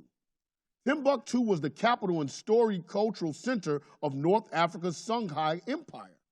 3 villages along the Niger River, locals still identify some of the residents as the Jews. Now, look, what did he look like? Go ahead. Timbuktu served as a major trade and cultural hub for travelers. Jewish travelers and traders were among those it attracted. It was home to Jews who sought a temporary base for their trade business. We are Jews because our ancestors were Jews. Now, these blacks had to tell these people this. We are Jews because our ancestors are Jews. Go ahead and read. Whose genes are found in our families. Now you see, whose genes are found in our family. Go ahead. It is God who made Timbuktu our land of refuge. There's a roadway still known as the Jewish Street. They resided in separate quarters and married only among themselves. These are your ancestors we're reading about. Go ahead and read. Northern Mali is still home to an estimated 1,000 descendants of Jew. In 3 villages near the city, local residents still refer to these descendants as the Jews. Ain't that something? We don't know about that, do we? Go ahead. Malians of Jewish ancestry Ancient documents that serve as proof of Jewish life in Timbuktu survived the recent attacks on the city's historic library. Now, that was done by the Arabs. Arabs did as much damage as anybody else. And when the French moved in, which named it Timbuktu, when they moved in, the Arabs had to go, but they just tried to destroy all records connecting us to Israel.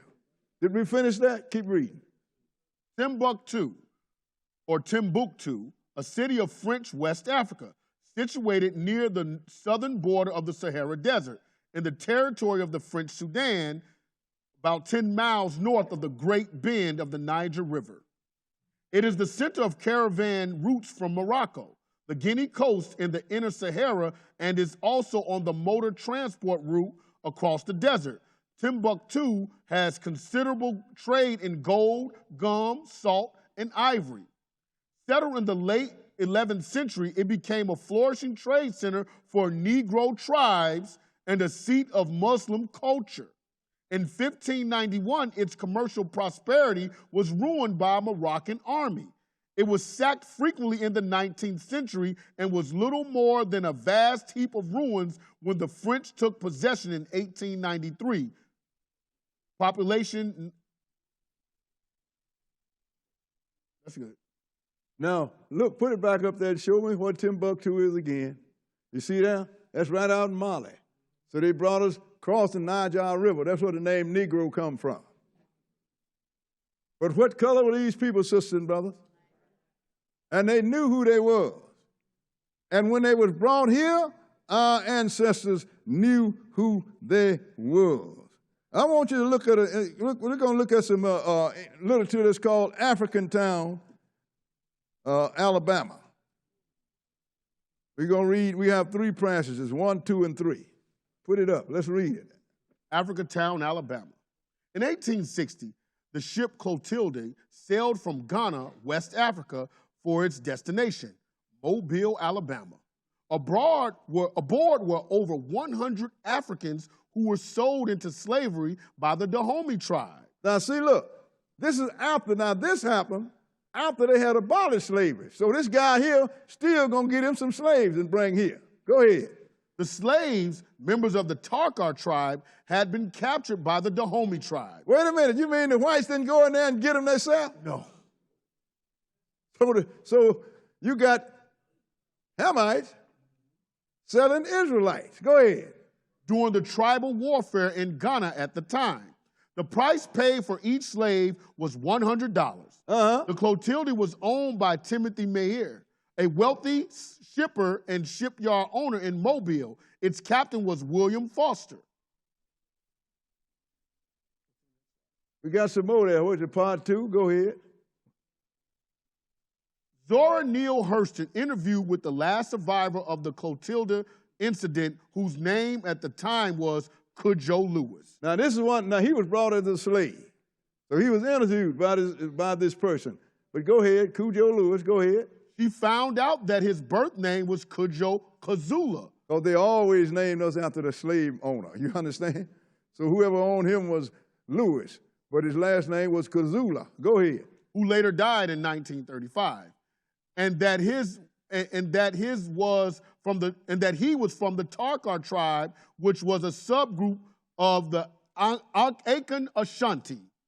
Cudjoe relayed to Hurston that his village had been raided by some very large women when he was just a little boy, and that was when he was taken. Western anthropology usually refers to these women as Amazons. Oh, so Amazon didn't come from the European. They call the Hamite women, the African women, Amazon. Go ahead and read. A word taken from the fact that the Greek Amazon women had one breast. These are the Dahomeans, Abosi warrior women. Now, they had a movie out there showing. And who did they go get, these women, these warrior women? They went and got us. This last guy that we showed, Kuzo, it was a warrior who took his village down and grabbed him. And sold them to who? To the Gentile. Sold them to the Gentile, sisters and brothers. Go ahead and read the other one. Ambassador Cyril Ogwin of Benin, formerly Dahomey, recently apologized for his country's role in selling up to 3 million Africans into slavery. Look at here. Look at this guy. He was an ambassador to the people that sold most of us. Because they sold, what's that say, up to 3 million Africans into slavery? You think they sold their cousin and their brother? They sold you, Israelites. So now, whites didn't go and rape the continent. They went over there and let the Africans and the Arabs rape the continent. And they brought them to you. Sisters and brothers, I got so much stuff, information to put out there would bust your vest, but I can't teach it all. You have to do research on yourself. So now, Israel, the country is raped, and Israel is gone into captivity, sisters and brothers. And the land was left empty. But we got some more here to look at here. Because I want to look at, did we look at this, this nation that was formed, Israel Hill? I want you to put this up because these people knew who they were. You wasn't getting no people that were blind and didn't know who they was. They know who they was. So I want you to look. Now this is a town, the free blacks of Israel Hill. So why don't you read that? Just to the west lies Israel Hill, settled in 1810 to 1811 by approximately 90 formerly enslaved persons who rejected freedom and who received freedom and 350 acres from Judith Randolph under the will of her husband. Richard Randolph, cousin of Thomas Jefferson, these Israelites and other free African Americans worked as farmers, craftspeople, and Appomattox river boatmen. Some labored alongside whites for equal wages and defended their rights in court.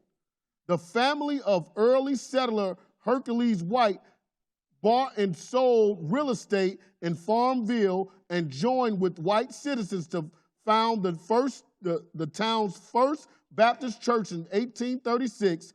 Israel Hill remained a vigorous black community into the 20th century. It's still going on. Israel Hill. Why do they name it Israel Hill? Because they knew that there was Israelites. And the churches that they had Hebrew written on the pews of the churches. Put that up. That's Hebrew, written on the pews of the churches. But we got beat out of them. We got sold, and we got shipped all over, breeded like cows and scattered and horses and scattered everywhere until we, the children, forgot what our ancestors knew. But everything we read, this is what happened to Israel, sisters and brothers, to you. We didn't come over here not knowing who we are. We knew who we were. But by the time we got through beating out of us, forbidding us to read the Bible, you know, we weren't allowed to read the Bible. And we get scattered, sold like cattle. After a while, you lost sight on self. But in the meantime, when Titus took us out in 70 AD, our brother Esau, the one that's called you, stepped right into the gap. Let's go into Obadiah, the book of Obadiah. See, we know what's going on, sisters and brothers. We know who did it, and we know who is doing it, and we know who's going to do it. Because it's all here in the book. But don't nobody read. They're going to get you and make you a New Testament Christian because they know if you get fumbling around in this Old Testament, you're going to run into yourself. Wait a minute. This fits me. Just think about it.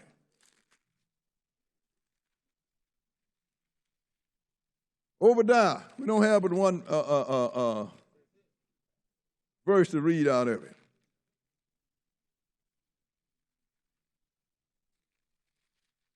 We're going to start reading at verse 1. Now, these are the people that call themselves us, sisters and brothers. called himself after one tribe of us, which is Judah, or Jews. Verse 1, go ahead and read. The vision of Obadiah. Thus said the Lord God concerning Edom. We have heard a rumor from the Lord, and an ambassador is sent among the heathen. Arise ye, and let us rise up against her in battle. Now Edom, that's the son of Esau, children of Esau, which is called Edom. And they said, heard a rumor that the nations said, let's rise up against her. Go ahead and read. Behold, I have made thee small among the heathen. Thou art greatly despised. Look, they hate it almost as much as we are. They are, because they takes over everything financial. But the Lord have his own reason for wanting to hurt them. Skip down to verse 9. Verse 9 and go ahead. And thy mighty men, O Teman, shall be dismayed. That's still Esau. Go ahead and read. To the end that every one of the mount of Esau may be cut off by slaughter. The Lord said that, not me. We read that, didn't we? Go ahead and read. For thy violence against thy brother Jacob, shame shall cover thee, and thou shalt be cut off forever. Boy, that's a strong statement, ain't it? Why are they violent against Jacob? Because he sold Jacob his birthright, and then he tried to get it, and Jacob had to steal what he had already purchased. So Isaac blessed him instead of Esau, and Esau been mad at us ever since. And we got another lesson to show you that with every country that came along, every nation that ruled over us or hurt us, Esau was a part of it, had a hand in it, or directed the traffic. I didn't read you about all the stuff that happened that Esau did to Israel in 7 AD. Like I said, I got history stacked up to the ceiling. But I wouldn't read some of it to some people, because then that would make them so angry that they start hating people. We don't want that to happen. What verse are we? We're verse 11. In the day that thou stoodest on the other side, in the day that the strangers carried away captive his forces, and foreigners entered into his gates, and cast lots upon Jerusalem, even thou was as one of them. He said, you shouldn't have did that. So the day that the Romans came in and carried captive, all of the people around, that's Ishmaelites too, the one that called themselves Arabs, all of them come in and they cast lot, they start grabbing a piece of the land of Israel. He said, Esau, you was one of them. Go ahead and read. But thou shouldest not have looked on the day of thy brother and the day that he became a stranger. Because that's our twin brother. Go ahead and read. Neither shouldest thou have rejoiced over the children of Judah and the day of their destruction. Go ahead. Neither shouldest thou have spoken proudly in the day of distress. They did more than speak proudly, sister and brother. They did us a job. Go ahead and read. This is Esau. Go ahead. Thou shouldest not have entered into the gate of my people in the day of their calamity. Go ahead. Yeah, thou shouldest not have looked on their affliction in the day of their calamity. Go ahead. Nor have laid hands on their substance in the day of their calamity. What is your substance? Your history, your books, pictures of your great ones. We don't see a picture of Moses, but they got a picture of the Egyptian that was in the days of Moses. We just got, the Lord just blessed us. Somebody forgot to hide the corn of Joseph, which was the second ruler in Egypt. Somebody let that slip and it fell out in the public. Oh, Joseph is blind. Even called him the viceroy of Egypt. So when they went in, they took your history. Go ahead. Neither shouldest thou have stood in the crossway to cut off those of his that did escape.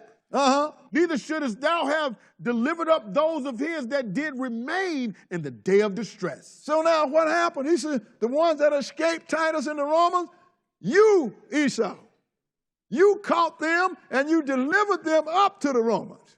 You didn't want one left, because it's been pretty hard. For you got this black guy over here saying, I am the Jew, and you white saying, I am the Jew. I'm going to fix that. I'm going to remedy that problem. I ain't going to let one of you be left. So all that escaped the Romans, Esau called them sisters and brothers and delivered them up. Because Esau was already in southern Jerusalem, called the Negab, because the Arabs had driven them. See, this battle between Ishmael and Esau has been going on a long time. We're going to go into history and show you how they were driven into southern Jerusalem. Let's go in the Atlas of the Bible, page 150. Put it up, Atlas of the Bible, page 150.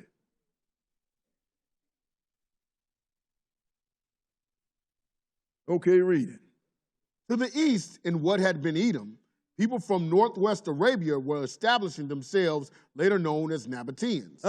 The heyday of these people would come later, but already they were driving the Edomites, later known as Idumeans, into the Negab and what had been southern Judah. Now, the Edomites and Idumeans are the same people. Those are the ones that call themselves Jews nowadays.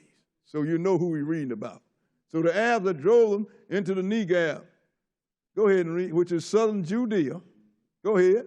Settling in the desert south of Beersheba, the Edomites established themselves in the relatively lush tablelands and hills around Hebron, which became one of their chief cities. Now, so they was there. They had driven them down, sisters and brothers, in southern Jerusalem. They was already there. So now, what happened? Israel still had a little power. The Jews still had a little power. They hadn't been taken over by the Romans yet. In fact, they was fighting against the Syrians. And what would happen is the Syrians would come by way of Edom and assault Judah from the south. So Judah fixed that. He converted the Edomites into Judaism. Let's go in the Atlas of the Bible, page 150. 150. The Idumeans or the Edomites are the people that call themselves Jews. This is how they became Jews. Read it. In 139, however, Antiochus VII, who would prove to be the last strong Seleucid king, attempted to reassert his rights in certain Judean cities.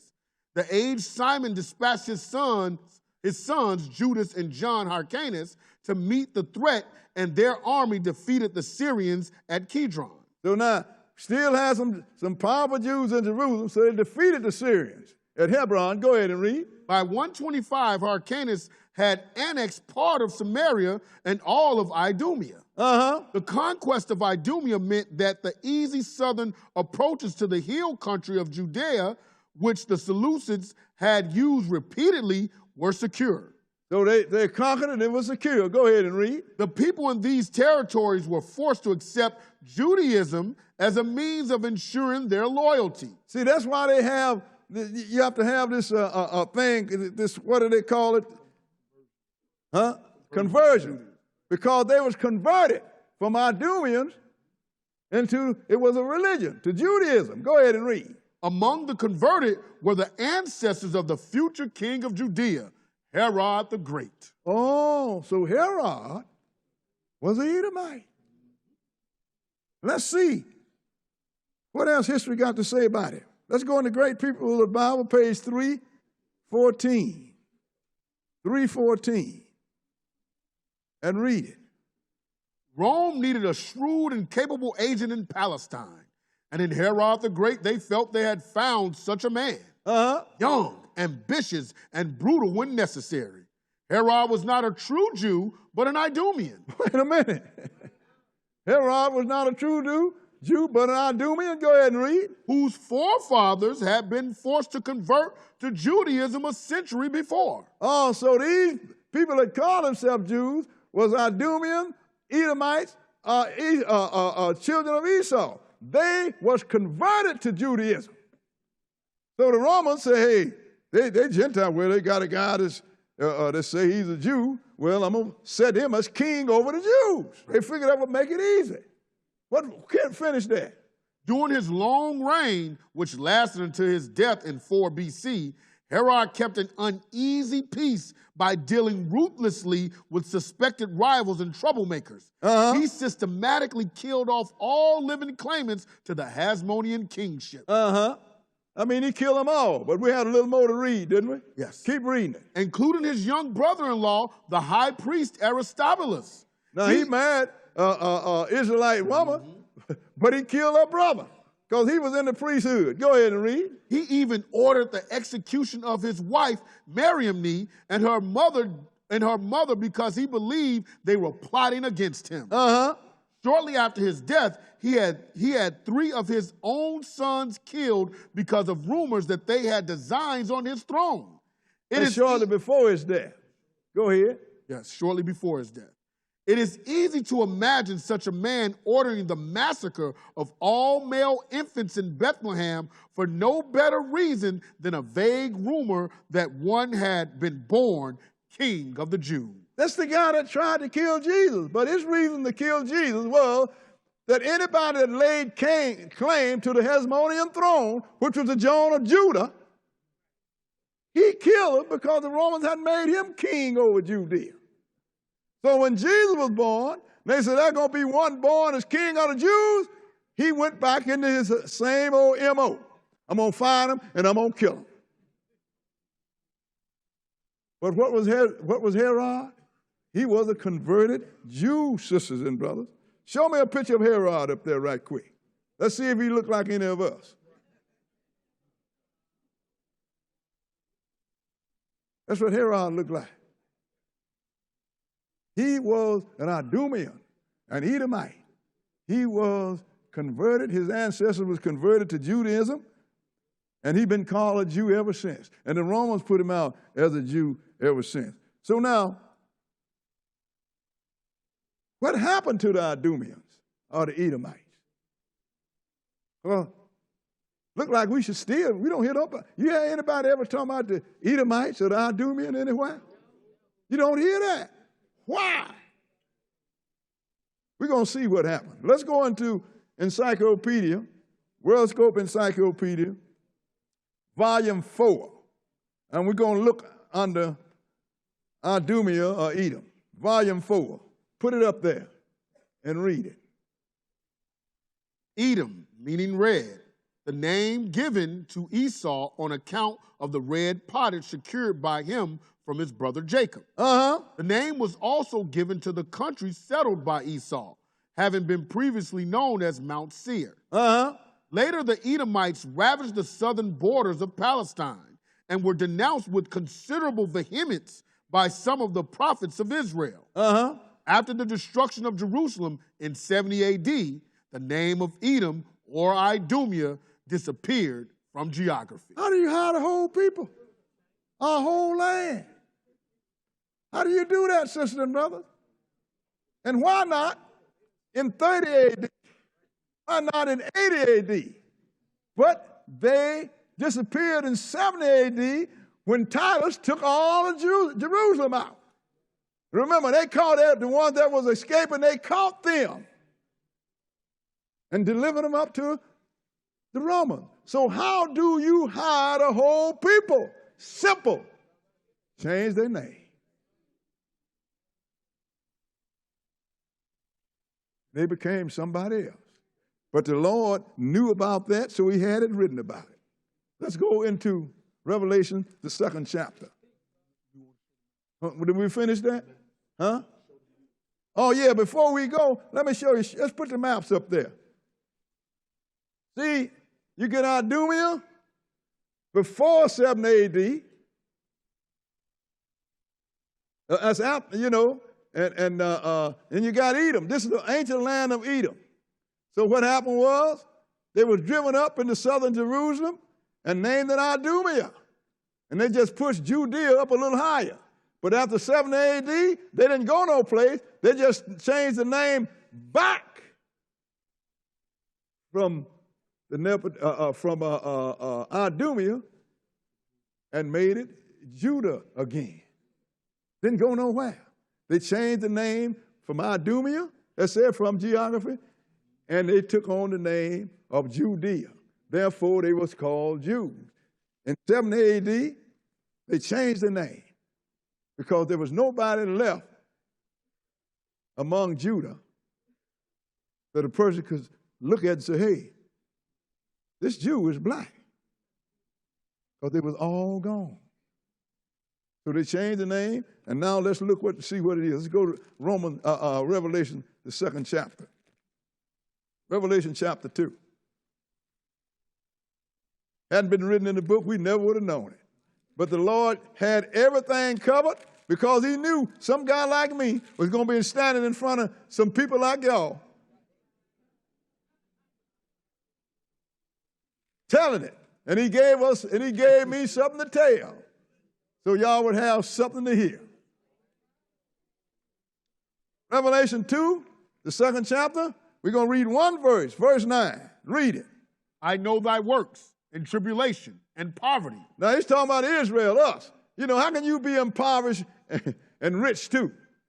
So he's talking about us. But he said we are rich. Why? Because we still the people of God. Finish that. But thou art rich, and I know the blasphemy of them which say they are Jews and are not, but are the synagogue of Satan. Oh. So you got a people out here that say they are Jews and are not, but are the synagogue of Satan. Let's confirm it. Revelation 3 and 9. Revelation 3 and 9. Okay, go ahead. Behold, I will make them of the synagogue of Satan, which say they are Jews and are not, but do lie. Behold, I will make them to come and worship before thy feet and to know that I have loved thee. So he said, I'm going to make them of the synagogue of Satan that say they are Jews and do lie. They're going to come worship before your feet. And it's going to happen in the future. But I ain't looking for that. I'm looking to become God. But I'm just reading you what the book said. Now, we don't call ourselves Jews.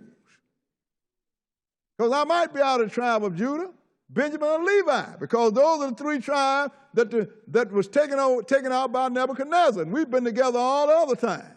But the other tribe was scattered out among the Hamites because the Syrians was Hamites, sisters and brothers. They were Ethiopians. Most of them are scattered among the people that's called Africa. But as far as the people that call themselves Jews, you just read. Did I say that or did the Bible say that? And they put design on this land and they wanted it all. Now let's go into Ezekiel, the 35th chapter. Ezekiel chapter 35. Everybody tell me, brother, how do you know it's true? I said, how do you know it's not? I read it in the book. I don't believe it. I said, that's your prerogative. You understand? Man come up and tell you that he's a Jew, don't give you no evidence, no nothing, and you accept it. I come up with a pocket full of history and everything else, and you're going to tell me you don't know what you're talking about. No, that's why the Lord said we went into captivity because of ignorance. We love being ignorant. Ezekiel 35. Let's see what it says here. Now, we are talking about what the Lord had written, sisters and brothers, because he told us about all of it, so we will know who we're talking about, and we will know what we're doing, and we will know that we don't have to doubt it, because he's going to bring it to pass, because he showed us stuff in the past that he spoke that have come to pass. 35 and 1. Ezekiel 35 and 1. Okay, read it. Moreover, the word of the Lord came unto me, saying, Son of man, set thy face against Mount Seir. Now, this is Esau now. Remember, he showed that he's also called Mount Seir too. The history told you that. So set thy face against the people that call themselves Jews. Go ahead and read. And prophesy against it. And say unto it, Thus saith the Lord God. Go ahead. Behold, O Mount Seir, I am against thee, and I will stretch out mine hand against thee. Go ahead. And I will make thee most desolate. I will lay thy cities waste, and thou shalt be desolate, and thou shalt know that I am the Lord. See, that's why they're in our cities, because God laid their cities waste. Go ahead and read. Because thou hast had a perpetual hatred, and hast shed the blood of the children of Israel by the force of the sword in the time of their calamity, and the time that their iniquity had an end. We read about that, didn't we? That went down. This is the last time they did it was in 7 A.D. Go ahead and read. Therefore, as I live, saith the Lord God, I will prepare thee unto blood, and blood shall pursue thee. Since thou hast not hated blood, even blood shall pursue thee. And on the short, sister and brother, he says somebody going to be always trying to kill y'all. Because you love blood, the blood of your brother Jacob, you love killing your brother, blood going to pursue you. And if you look at some history, then it speaks for itself. Now skip down to verse 9. Verse 9 and go ahead. I will make thee perpetual desolation, and thy city shall not return, and ye shall know that I am the Lord. So when he destroyed Mount Seir, Edom cities, he said, they ain't going to return. You ain't going to rebuild them. So they had to go somewhere else. Go ahead and read. Because thou hast said, these two nations and these two countries shall be mine. We're going to find out who that is. Go ahead. And we will possess it, whereas the Lord was there. Well, what two nations that the Lord was in? Israel and Samaria, sisters and brothers. And Judah and Samaria. The northern tribe was called Samaria. Southern part of the nation was called Judah. Go ahead, skip down to verse 12. You got verse 10, right? He said, because these two countries are going to be mine because the Lord was there. The Lord wasn't in Edom, he was in Israel. Skip down to verse 12 and read it. In fact, read right on through. Go ahead. Therefore, as I live, said the Lord God, I will even do according to thine anger and according to thine envy, which thou hast used out of thy hatred against them. Go ahead. And I will make myself known among them when I have judged thee. And we're going to do it. We know already, but the world going to know in the future. Go ahead and read. And thou shalt know that I am the Lord, and that I have heard all thy blasphemies which thou hast spoken against the mountains of Israel. That's against the nation of Israel. Go ahead. The cities and everything else. Go ahead and read. Saying, they are laid desolate, they are given us to consume. So, hey, the Romans have destroyed Israel, take them off into captivity. So the land is just laying there empty. So you have given it to us to consume. What? He said, these two nations, Judea and Samaria.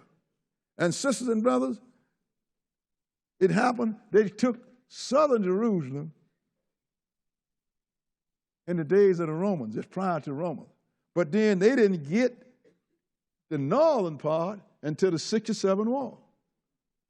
And what happened was, one of the presidents, who was it, Nixon Reagan. And Reagan trying to broker a deal to let the Arabs have Jerusalem.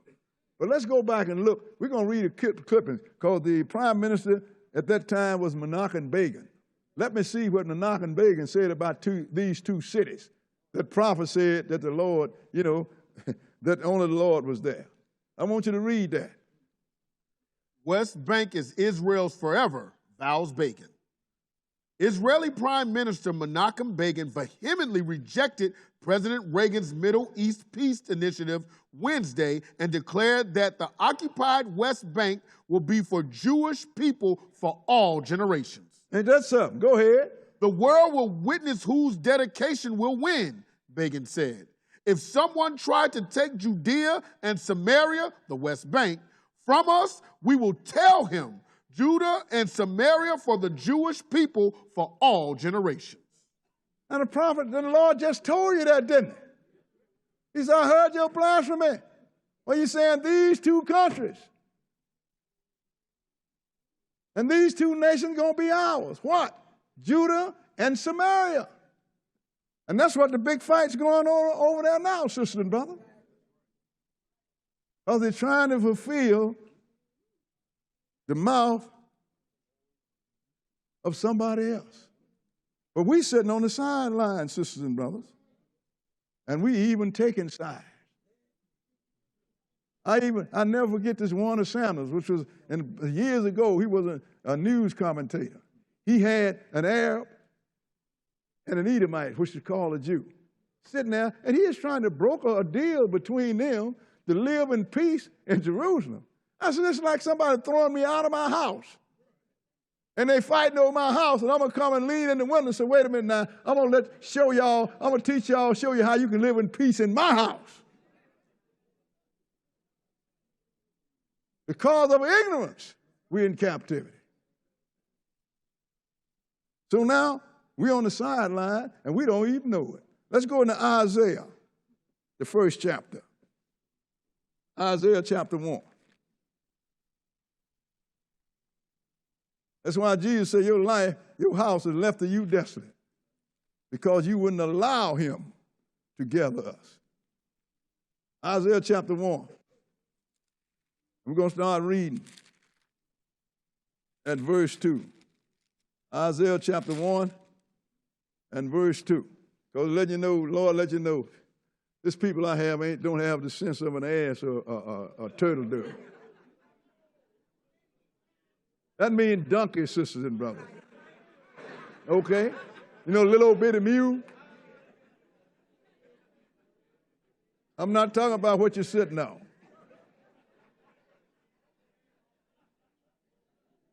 Remember we read the new book where he rode in on an ass?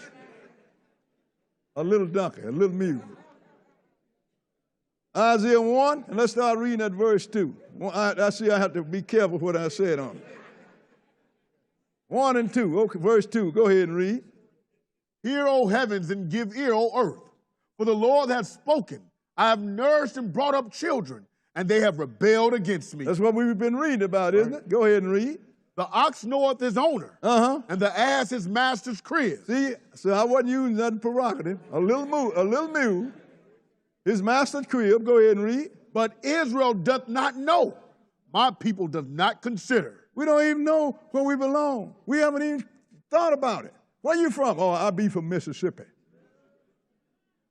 Go ahead and read. Ah, sinful nation, a people laden with iniquity, a seed of evildoers, children that are corrupters. They have forsaken the Lord. They have provoked the Holy One of Israel unto anger. They are gone away backwards. So now, we're the ones that committed evil in the eyes of God. That's why we are.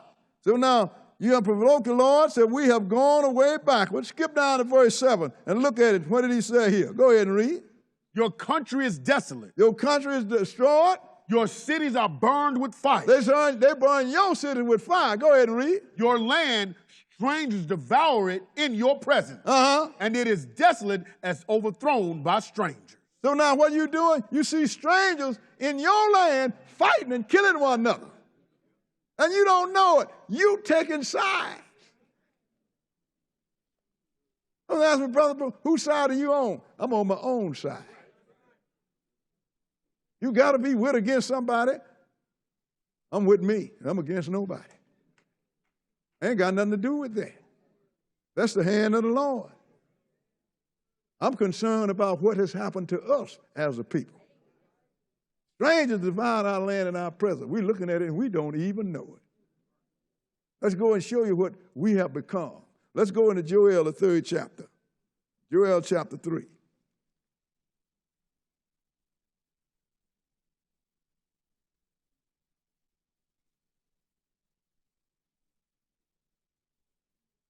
Joel chapter 3, and we're going to start reading at verse 1. Joel 3 and 1.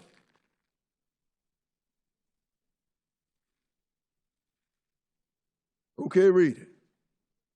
For behold, in those days and in that time, when I shall bring again the captivity of Judah and Jerusalem. That means when he recover Israel out of captivity. Go ahead and read. I will also gather all nations. I will bring them down into the valley of Jehoshaphat, and will plead with them there for my people and for my heritage Israel. Now that plead, he's talking about, that's what you call the war of Armageddon. He ain't talking about please let them go. He's going to come whooping head. Go ahead. Whom they have scattered among the nations. But my people Israel, whom they have scattered among the nations. And parted my land. And parted my land. Did we read where it said Esau, when the strangers took Israel out and they come in and cast lots for the land, you was among them. They done parted my land. Go ahead and read. And they have cast lots for my people. I mean, they done bidded for my people. And have given a boy for an harlot. And sold a girl for wine that they might drink. You was nothing more than a medium of exchange.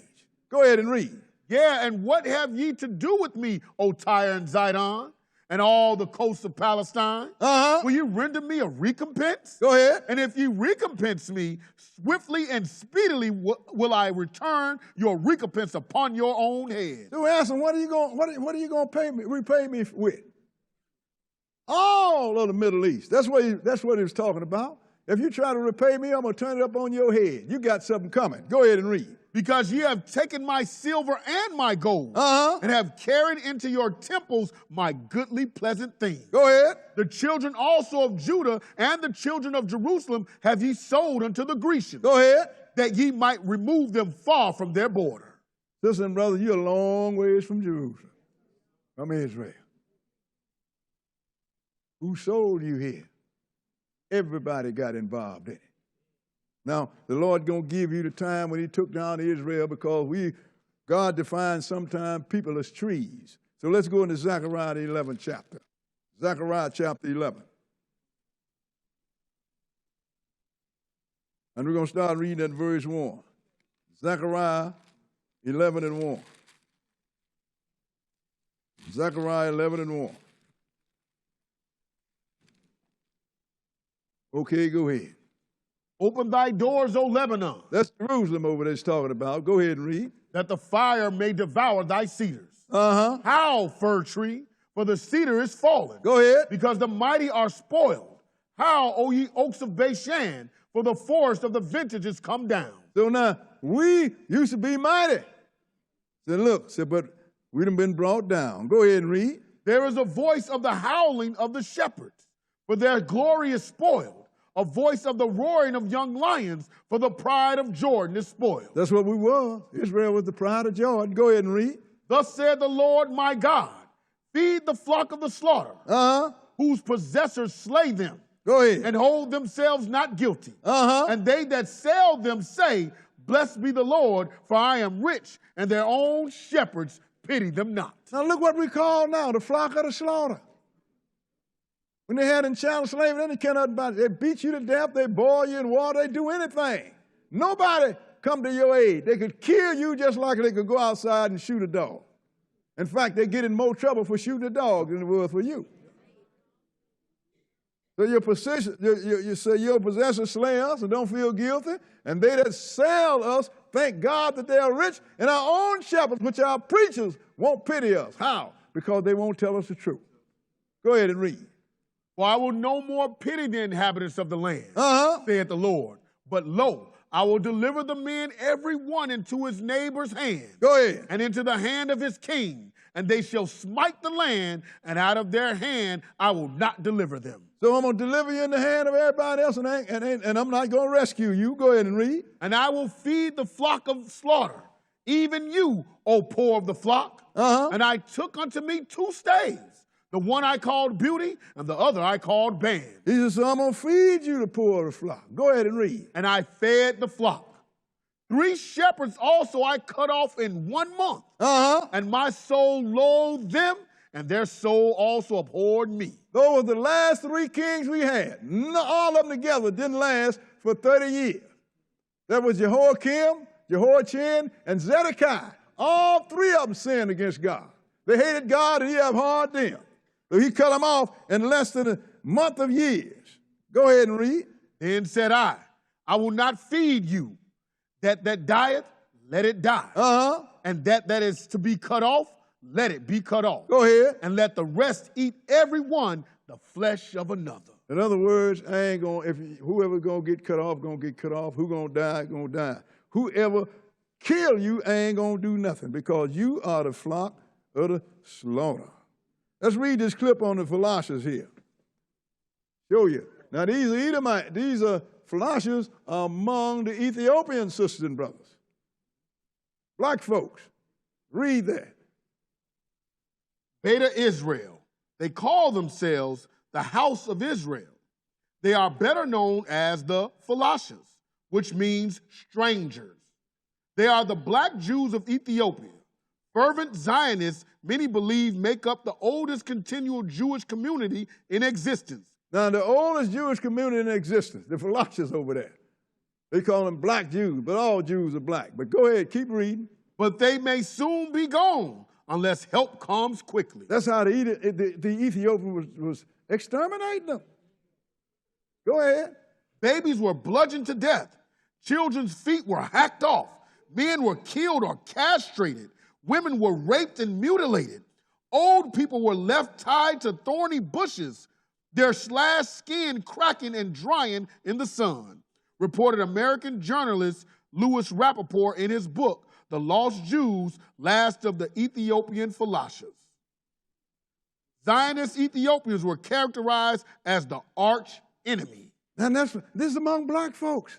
These are Ethiopians here. We have a group of people that call themselves, some religion. I ain't gonna call out their name, but they take Haile Selassie as their God. He was an Hamite. His people did this to us. Now let's go and look at what happened to the, We'll finish that. Go ahead. What more we got?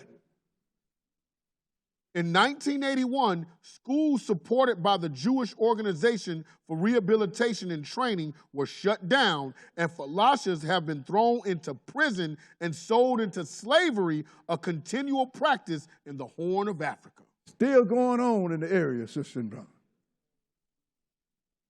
So the whites are not the only one that enslaved us and beat us, castrated us, hung us. People that look like us did the same thing, sister and brother. Was that all of that? Well, let's go to the Igbos now. Now there's another in Nigeria, the Igbos. We're going to see what happened to them. See what we can put up on them. Okay, read it. Igbos, page 109.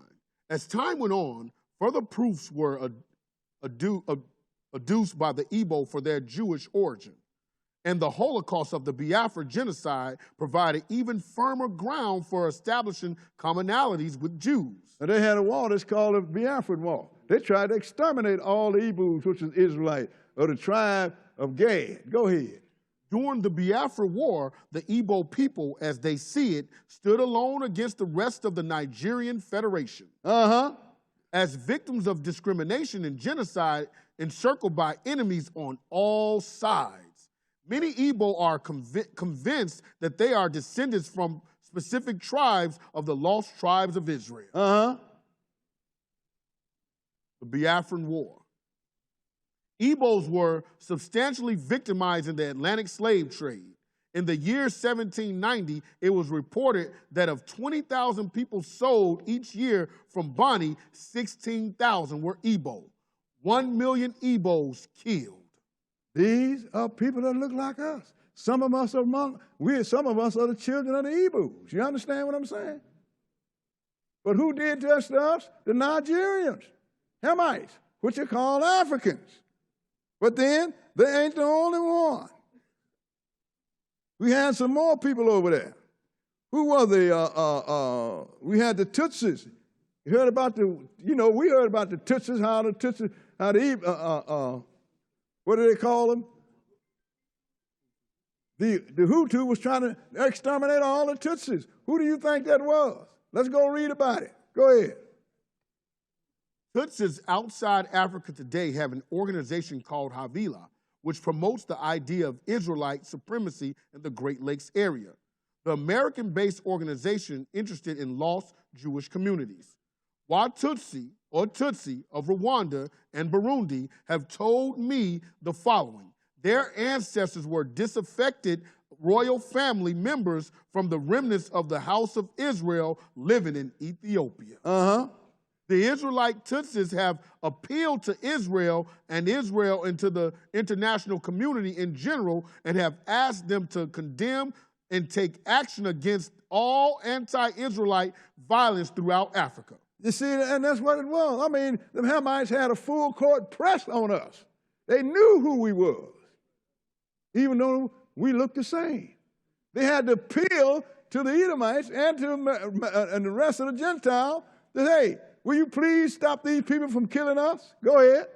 In the Rwanda crisis, the African scholar Gerard Prunier explained that the massacres of 800,000 Rwandese, mainly Tutsis, in 1994, in the time the idea of a distant Hamitic or Semitic past for the Tutsi was used by the Hutu against them. The flag of Burundi, dominated by the Tutsi, still bears the Star of David, and he evoked the genocide of more than 500,000 Tutsi Hebrew Israelite in Rwanda. So when you saw what the Hutus were doing to the Israelites, It was the Hamites doing it to, it was Hoodoos doing to the Tutsis. That was the Hamites killing the Israelites. These were our people, sisters and brothers. I know it. Most people in here, y'all remember that, don't you? I remember I had a Catholic nun on TV said there ain't no more devils left in hell. So they're all in Rwanda.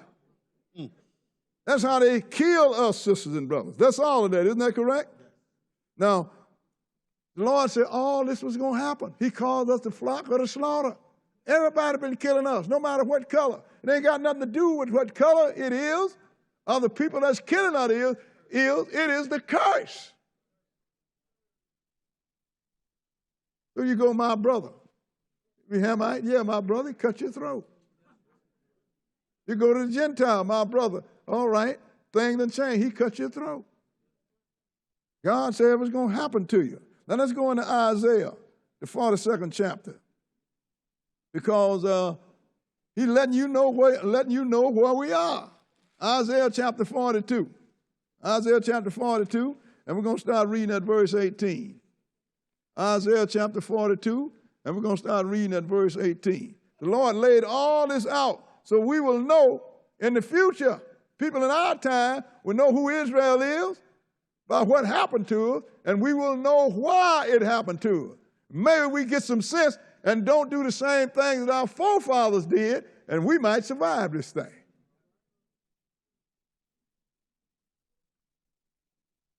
Verse 18, go ahead. Hear ye deaf, and look ye blind, that ye may see. Who is blind but my servant? Or deaf is my messenger that I sent? Who is blind as he that is perfect, and blind as the Lord's servant? Now, we are the Lord's messengers. Israel is. And we blind. We ain't talking about physically. He said, who is blind is those that are perfect. The perfect person, you can't tell them nothing. What verse are we? We're at verse 20. Go ahead. Seeing many things, but thou observest not. We ain't paying no attention to what's going on in the world. Go ahead and read. Opening the ears, but he heareth not. And we hear all this thing about what happened to the people in world events. We don't hear none of it. We think about, hey, what are we going to pop tonight?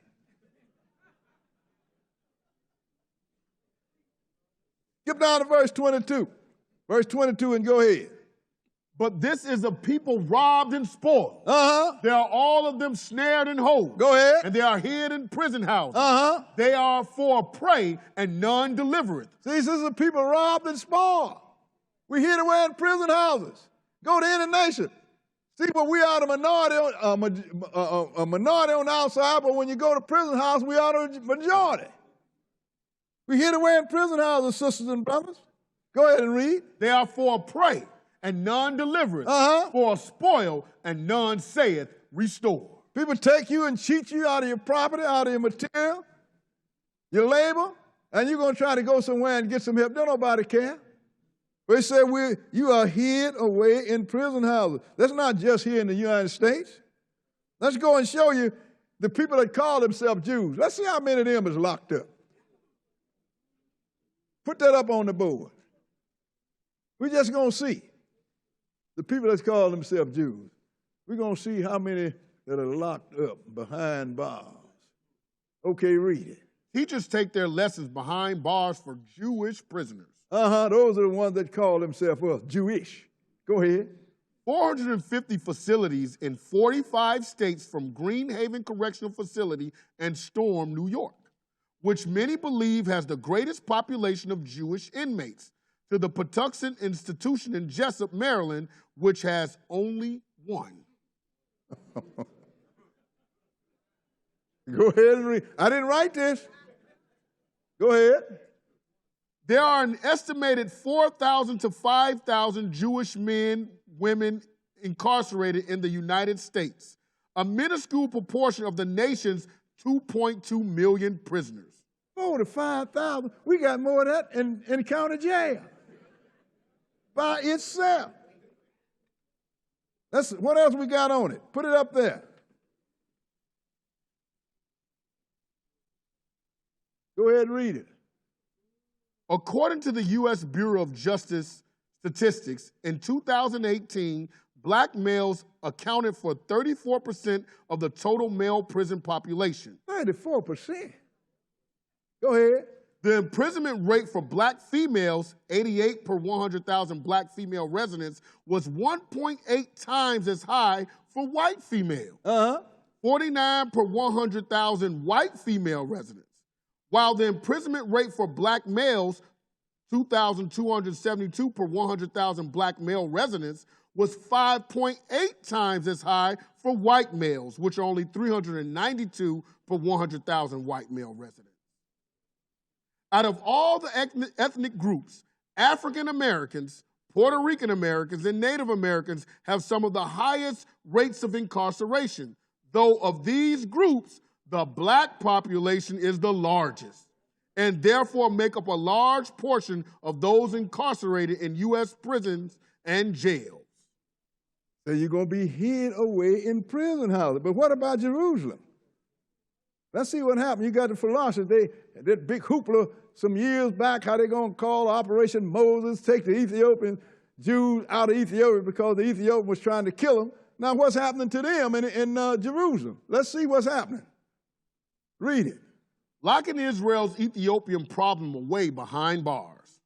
For the first time last year, Israel's Knesset held a special session on a shocking issue: the imprisonment of large numbers of soldiers of Ethiopian origin by the army. Peniel Tameo Shatta, one of the country's 2 Ethiopian members of the Knesset, reminded her fellow MKs that 40% of all Ethiopian men have served in the Israel Defense Forces have seen the inside of a military prison. 40%. Go ahead. Other Knesset members were unmoved. One felt that the issue must be approached delicately, lest people use it for anti-Israel reasons. So they want to keep it quiet. Don't let them know that we brought these Ethiopians under great hoopla, but when we got here, we put them in the military, and then we put them in jail. Yep. Go ahead.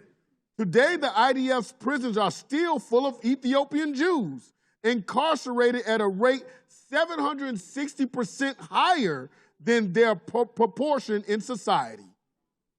Because soldiers are paid only $100 a month, many seek to work during their years of mandatory service.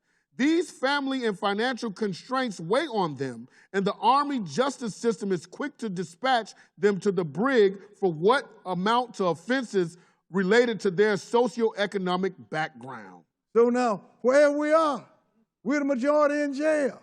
Even when we try to do the right thing, we still the majority in jail. Whether you here, whether you're in Jerusalem, or whether you're on the African continent, the chairs, or you want to find Israel, whatever country you go with, say, will you show me your penal institution? Then you will find Israel. In jail. You know why? Because the Lord said you're going to be snared in holes and hid away in prison houses. Didn't we just read that? Now let's continue. Hold on. Huh? One more, go ahead. Yet leaders remain afraid of advocating on an internal Israeli issue. An entire generation of Ethiopian Jews is being raised with half its men serving time in prisons. Oh, half of them. Mm-hmm. Go ahead. Falashas, Ethiopian Jews, strangers at home, wonder if Israel will accept them. Isn't that something? Strangers at home. Because those are Danites. Israel is their home. But the people that's in charge, the Edomite, is in charge. That's why some brother asked me years ago, brother, ain't you going to go to, why don't you go to Jerusalem? Why should I go to my house if somebody else is running it? End up in jail too. With me preaching the stuff I preach, I won't get to jail. They'll probably kill me. But the whole thing, sisters and brothers, God said it was going to happen, so I'm not even mad at them. You understand? They would never had the opportunity to do this to me had I kept my God's laws and statutes. I don't hate those people. I don't even dislike them because it don't have nothing to do with them. My quarrel is with me and my God. He's the one that did this to me.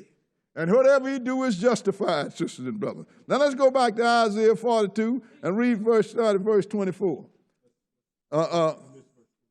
Verse 23, read it. Go ahead. Who among you will give ear to this? Who will hearken and hear for the time to come? In other words, who in the future will pay attention to what the prophet said? Who will listen in the future for the time to come? In other words, who will say, wait a minute, we're the majority. We're the ones that's going into jail everywhere. That's us. I thought about that. I remember when because I used to go into prison ministry, and I rolled up on this one that they shut down a while back. Joliet. I'm rolling, and I saw that big wall, and the first thing I heard on my mind, hid away in prison houses. You couldn't see them until we got in there, and brothers was all over the place like flies.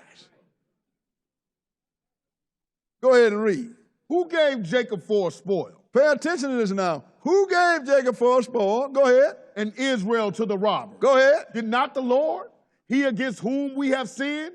For they would not walk in his ways, neither were they obedient unto his law. So who did this to us? Go ahead and read. Therefore he had poured upon him the fury of his anger and the strength of battle. Go ahead. And he had set him on fire round about. Go ahead. Yet he knew not. And it burned him, yet he laid it not to heart. You don't even think about why is all this stuff happening to us? Why have we suffered here? Why are we still going through? We don't even think about it. What we want to do, get high and shake it up and shake it down. Now let's go into Isaiah the 51st chapter. Isaiah chapter 51. I'm just letting you know, sisters and brothers, just like the prophet said, under the whole heaven, nothing has been done to anybody else that's been done to us. This great evil, and it is a great evil, but who brought it? God brought it. The Lord can't do evil. How are you going to bring evil on? How can you always tell the Lord what the Lord won't do? And you live in it. Isaiah 51 and verse 17. 51 and 17. Okay, go ahead. Awake, awake, stand up, O Jerusalem, which has drunk at the hand of the Lord the cup of his fury. Now that's what we drank, of the cup of the Lord's fury. Go ahead and read. Thou hast drunken the dregs of the cup of trembling and wrung them out. Go ahead. There is none to guide her among all the sons whom she hath brought forth. We don't have none. Go ahead and read. Neither is there any that taketh her by the hand of all the sons that she hath brought up. Who's going to lead us out of this trouble? Right. Not nobody here. Go ahead and read. These two things are come unto thee. Who shall be sorry for thee? Desolation and destruction and the famine and the sword, by whom shall I comfort thee? And see, hey, this will happen to us. Who gonna comfort us? Go ahead and read. Thy sons have fainted. They lie at the head of all the streets. Go ahead. As a wild bull in a net. They are full of the fury of the Lord, the rebuke of thy God. So when it get hot, you want to find your young men? Go to the street corners. Pay attention this summer. You'll find them sitting up on the street. In my day, they used to be on the street doo-wopping.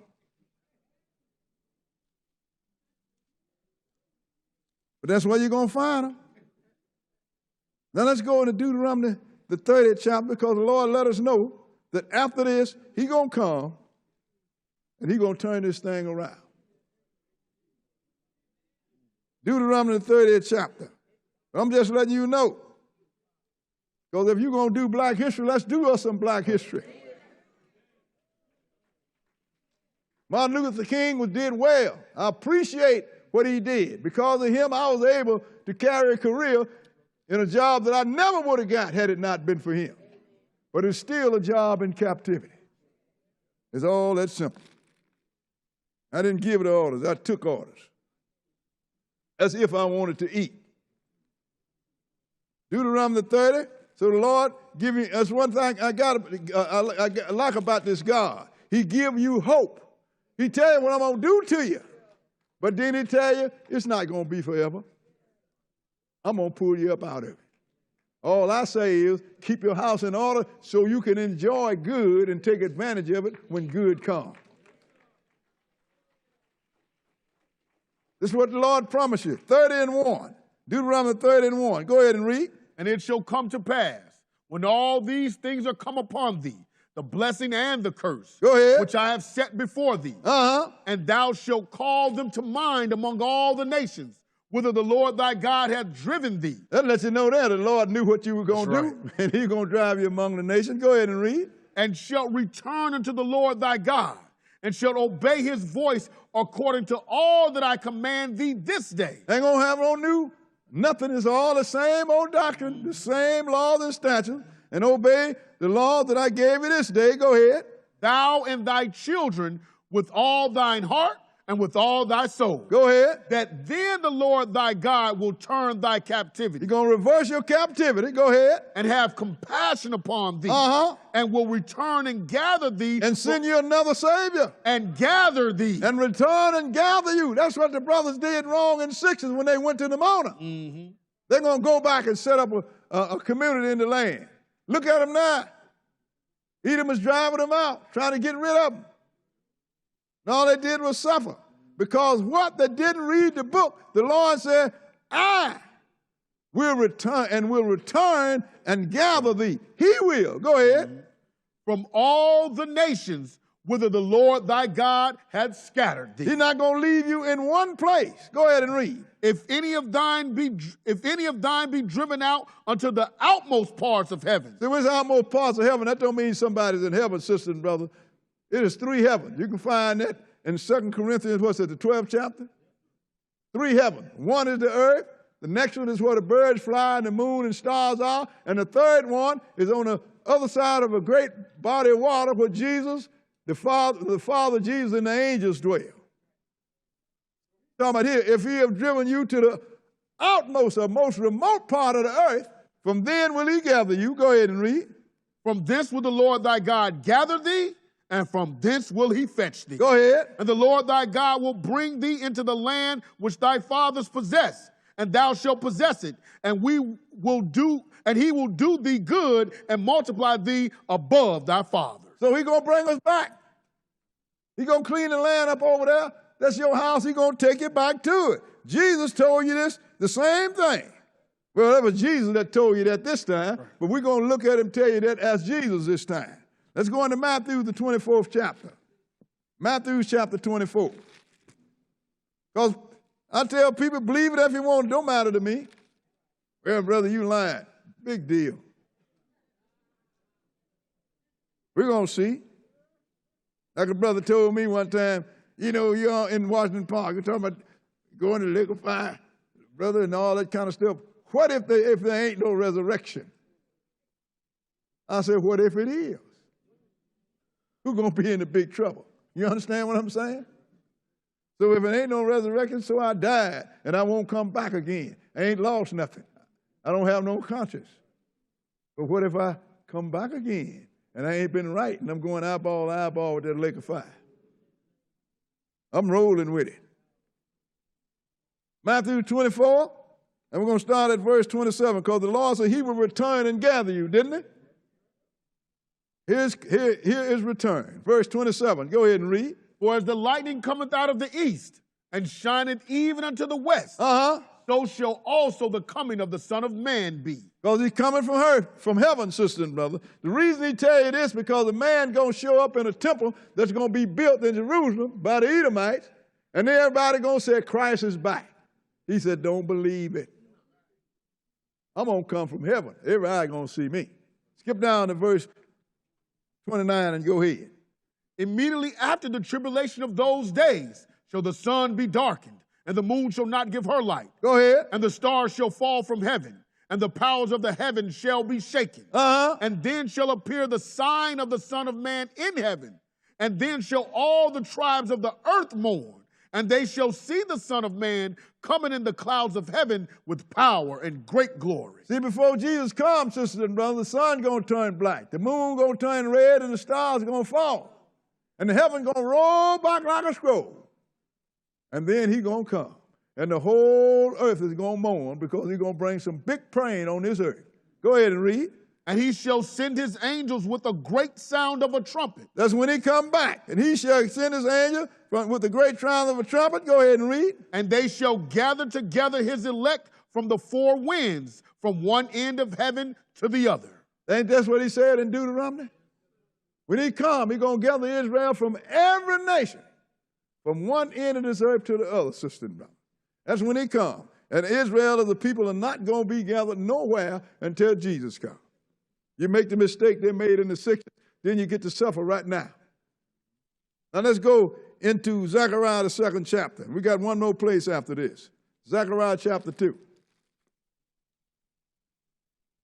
Because the Lord's going to come, sisters and brothers, and he's going to take care of business. That's why I don't dislike nobody. I don't want no harm to come upon nobody, but I'm getting out of the Lord's way because God's going to do what God's going to do. He said, we read what he's going to do to us. Haven't he done it? You are the evidence. So if he did everything he said he's going to do to us, what make you think that he ain't going to do it to them? This is a God that don't lie, can't lie. Zechariah 2, and we're going to start at verse 1. 2 and 1, because this is the preparation of Israel to be brought back. Go ahead and read.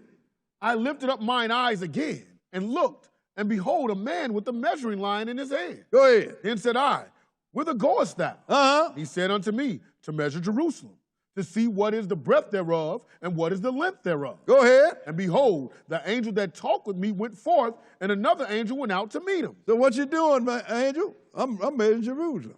So another angel went out to talk to him. Go ahead and read. And said unto him, run, speak to this young man, saying, Jerusalem shall be inhabited as towns without walls for the multitude of men and cattle therein. That's talking about with the real Israelites.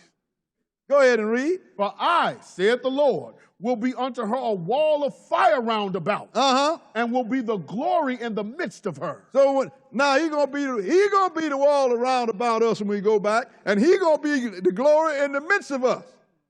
In other words, God's going to be in Jerusalem, and ain't nobody going to attack Jerusalem and get away with it. Nobody at all. Skip down to verse 8 and go ahead. For thus saith the Lord of hosts, after the glory hath he sent me unto the nations which spoiled you. So thus said Jesus, after the glory hath the Father sent me to the nations that spoiled you. Go ahead and read. For he that toucheth you, toucheth the apple of his eye. You didn't know you was the apple of God the Father's eye? He really cared about Israel. And all the stuff that happened to us. Go ahead. For behold, I will shake mine hand upon them, and they shall be a spoil to their servants. Go ahead. And ye shall know that the Lord of hosts hath sent me. Go ahead. Sing and rejoice, O daughter of Zion. For lo, I come, and I will dwell in the midst of thee, saith the Lord. It didn't say he's going to take you to heaven, didn't it? I'm going to come and I'm going to dwell in the midst of you. Go ahead and read. And many nations shall be joined to the Lord in that day, and shall be my people. And I will dwell in the midst of thee, and thou shalt know that the Lord of hosts hath sent me unto thee. And many nations are going to be joined to him. In other words, this is the millennium time, he's going to adopt all of the sons of Adam. He said, but still, they're going to become my people. They're going to be named Israel because I'm going to give them my name when I adopt them, but I'm going to dwell in the midst of you, O daughters of Zion, Jerusalem. Go ahead. And the Lord shall inherit Judah his portion in the Holy Land, and shall choose Jerusalem again. So he ain't going to change his mind? He's going to come where he want to come. Always he wanted to come back to Jerusalem. Sit on David's throne in the temple, sister and brother. That's what he's going to do.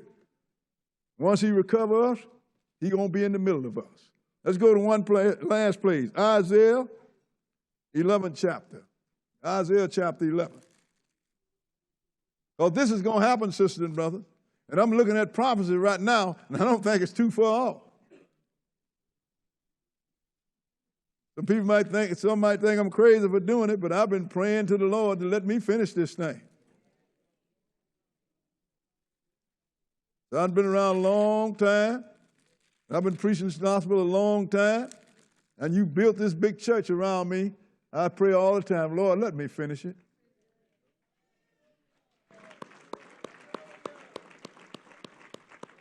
And the reason I said is because I'm looking at the European Union, them 10 nations that's running Western Europe, and he said, in the days of these kings shall the God of heaven set up a kingdom.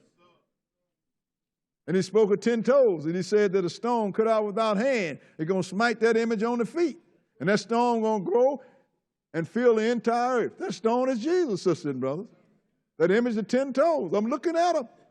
I believe all of this book. That's why I pray, Lord, let me finish this thing. I'm right at the door. Let me cross over the threshold. Isaiah 11.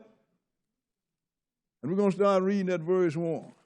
Isaiah chapter 11 and verse 1. Because I'm not going to lie, sisters and brothers, if I didn't believe this, I couldn't stand up before you and teach it. I believe every bit of it. I don't cherry pick none of this Bible. Verse 1, go ahead. And there shall come forth a rod out of the stem of Jesse, and a branch shall grow out of his roots. And the Spirit of the Lord shall rest upon him. Now this rod is talking about Jesus, sisters and brothers. Go ahead and read. The Spirit of wisdom and understanding. The Spirit of counsel and might. The Spirit of knowledge and of the fear of the Lord. Now all this is going to rest upon him because he's going to have everything he needs. So what's going to happen in his day? Skip down to verse 5. Verse 5. And righteousness shall be the girdle of his loins, and faithfulness the girdle of his reins. The wolf also shall dwell with the lamb, and the leopard shall lie down with the kid. Go ahead. And the calf and the young lion and the fatling together, and a little child shall lead them. So now these animals of prey and the carnivorous animals that kill, all of them going to lie down together. Ain't nobody going to attack the other one. And the child is going to lead them. Go ahead and read. And the cow and the bear shall feed. Their young ones shall lie down together, and the lion shall eat straw like the ox. So the lion ain't going to eat meat no more. He's going to eat straw just like the ox and the cow. That's when the Lord come back, sisters and brothers. Go ahead and read. And the sucking child shall play on the hole of the ass. And the weaned child shall put his hand on the cockatrice's den. Now those are snakes they can play with. Go ahead and read. They shall not hurt nor destroy in all my holy mountain. Go ahead. For the earth shall be full of the knowledge of the Lord as the waters cover the sea. Everybody going to know the truth of the Lord then, because he's going to be here teaching them. Go ahead and read. And in that day there shall be a root of Jesse, which shall stand for an ensign of the people. Go ahead. To which shall the Gentiles seek, and his rest shall be glorious. See, Jesus, the root and the offspring of David, which is the son of Jesse. So we're still talking about Jesus here. And he said, and the Gentiles going to seek, and his rest shall be glorious. Go ahead and read. And it shall come to pass in that day that the Lord shall set his hand again the second time to recover the remnant of his people. Look, if he did it in 1948, then this wouldn't be the second time, would it? This would be the third time, wouldn't it? But he said he's going to set it again the second time to recover the remnant of his people. Go ahead and read. Which shall be left from Assyria. Black nation. And from Egypt. Black nation. And from Pathros. Black nation. And from Cush. Black nation. And from Elam. Black nation. And from Shinar. That's, what's it, Ghana? Shinar. Okay. One of these Arab nations. Go ahead and read. And from Hamath. That's the one. Hamath is the Arab. All these brothers, black nations, and from Hamath, that's Arabia. Go ahead and read. And from the islands of the sea. And from the isles of the sea, he finally got around to us, sisters and brothers. Think about it. Most of our people are scattered among black people. He's going to recover us from all over. Finally, he's going to gather us from the islands of the sea, sisters and brothers. Finally, he brought in Europe and America and all that. Go ahead and read. And he shall set up an ensign for the nations, and shall assemble the outcasts of Israel, and gather together the dispersed of Judah from the four corners of the earth. I mean, he's going to have people bringing you. You're going to get Gentiles and other people, Hamites and everybody else, going to be said, come on, we're going to take you to Jerusalem. I ain't no Jew. Yeah, you are. Come on in. The Lord's going to do it, sisters and brothers. But there's one thing I always like to end this lesson with, sisters and brothers, because this is a long lesson. Whew, we put out a lot of stuff. But when the Lord come back and recover Israel, when Israel back at home in the land, he said the lion is going to eat straw like the ox. Now, if you think that Israel is back, there's a way you can prove it. Go to your local horse barn and get you a handful of hay. Go to your local supermarket and get you a T-bone steak. Go to the zoo and go to the lion's den, cave, and throw the steak and the hay in the cave. If the lion eat the hay, Israel is back home. But if the lion eat the T-bone, you still standing in front of me. Thank you for your time. Now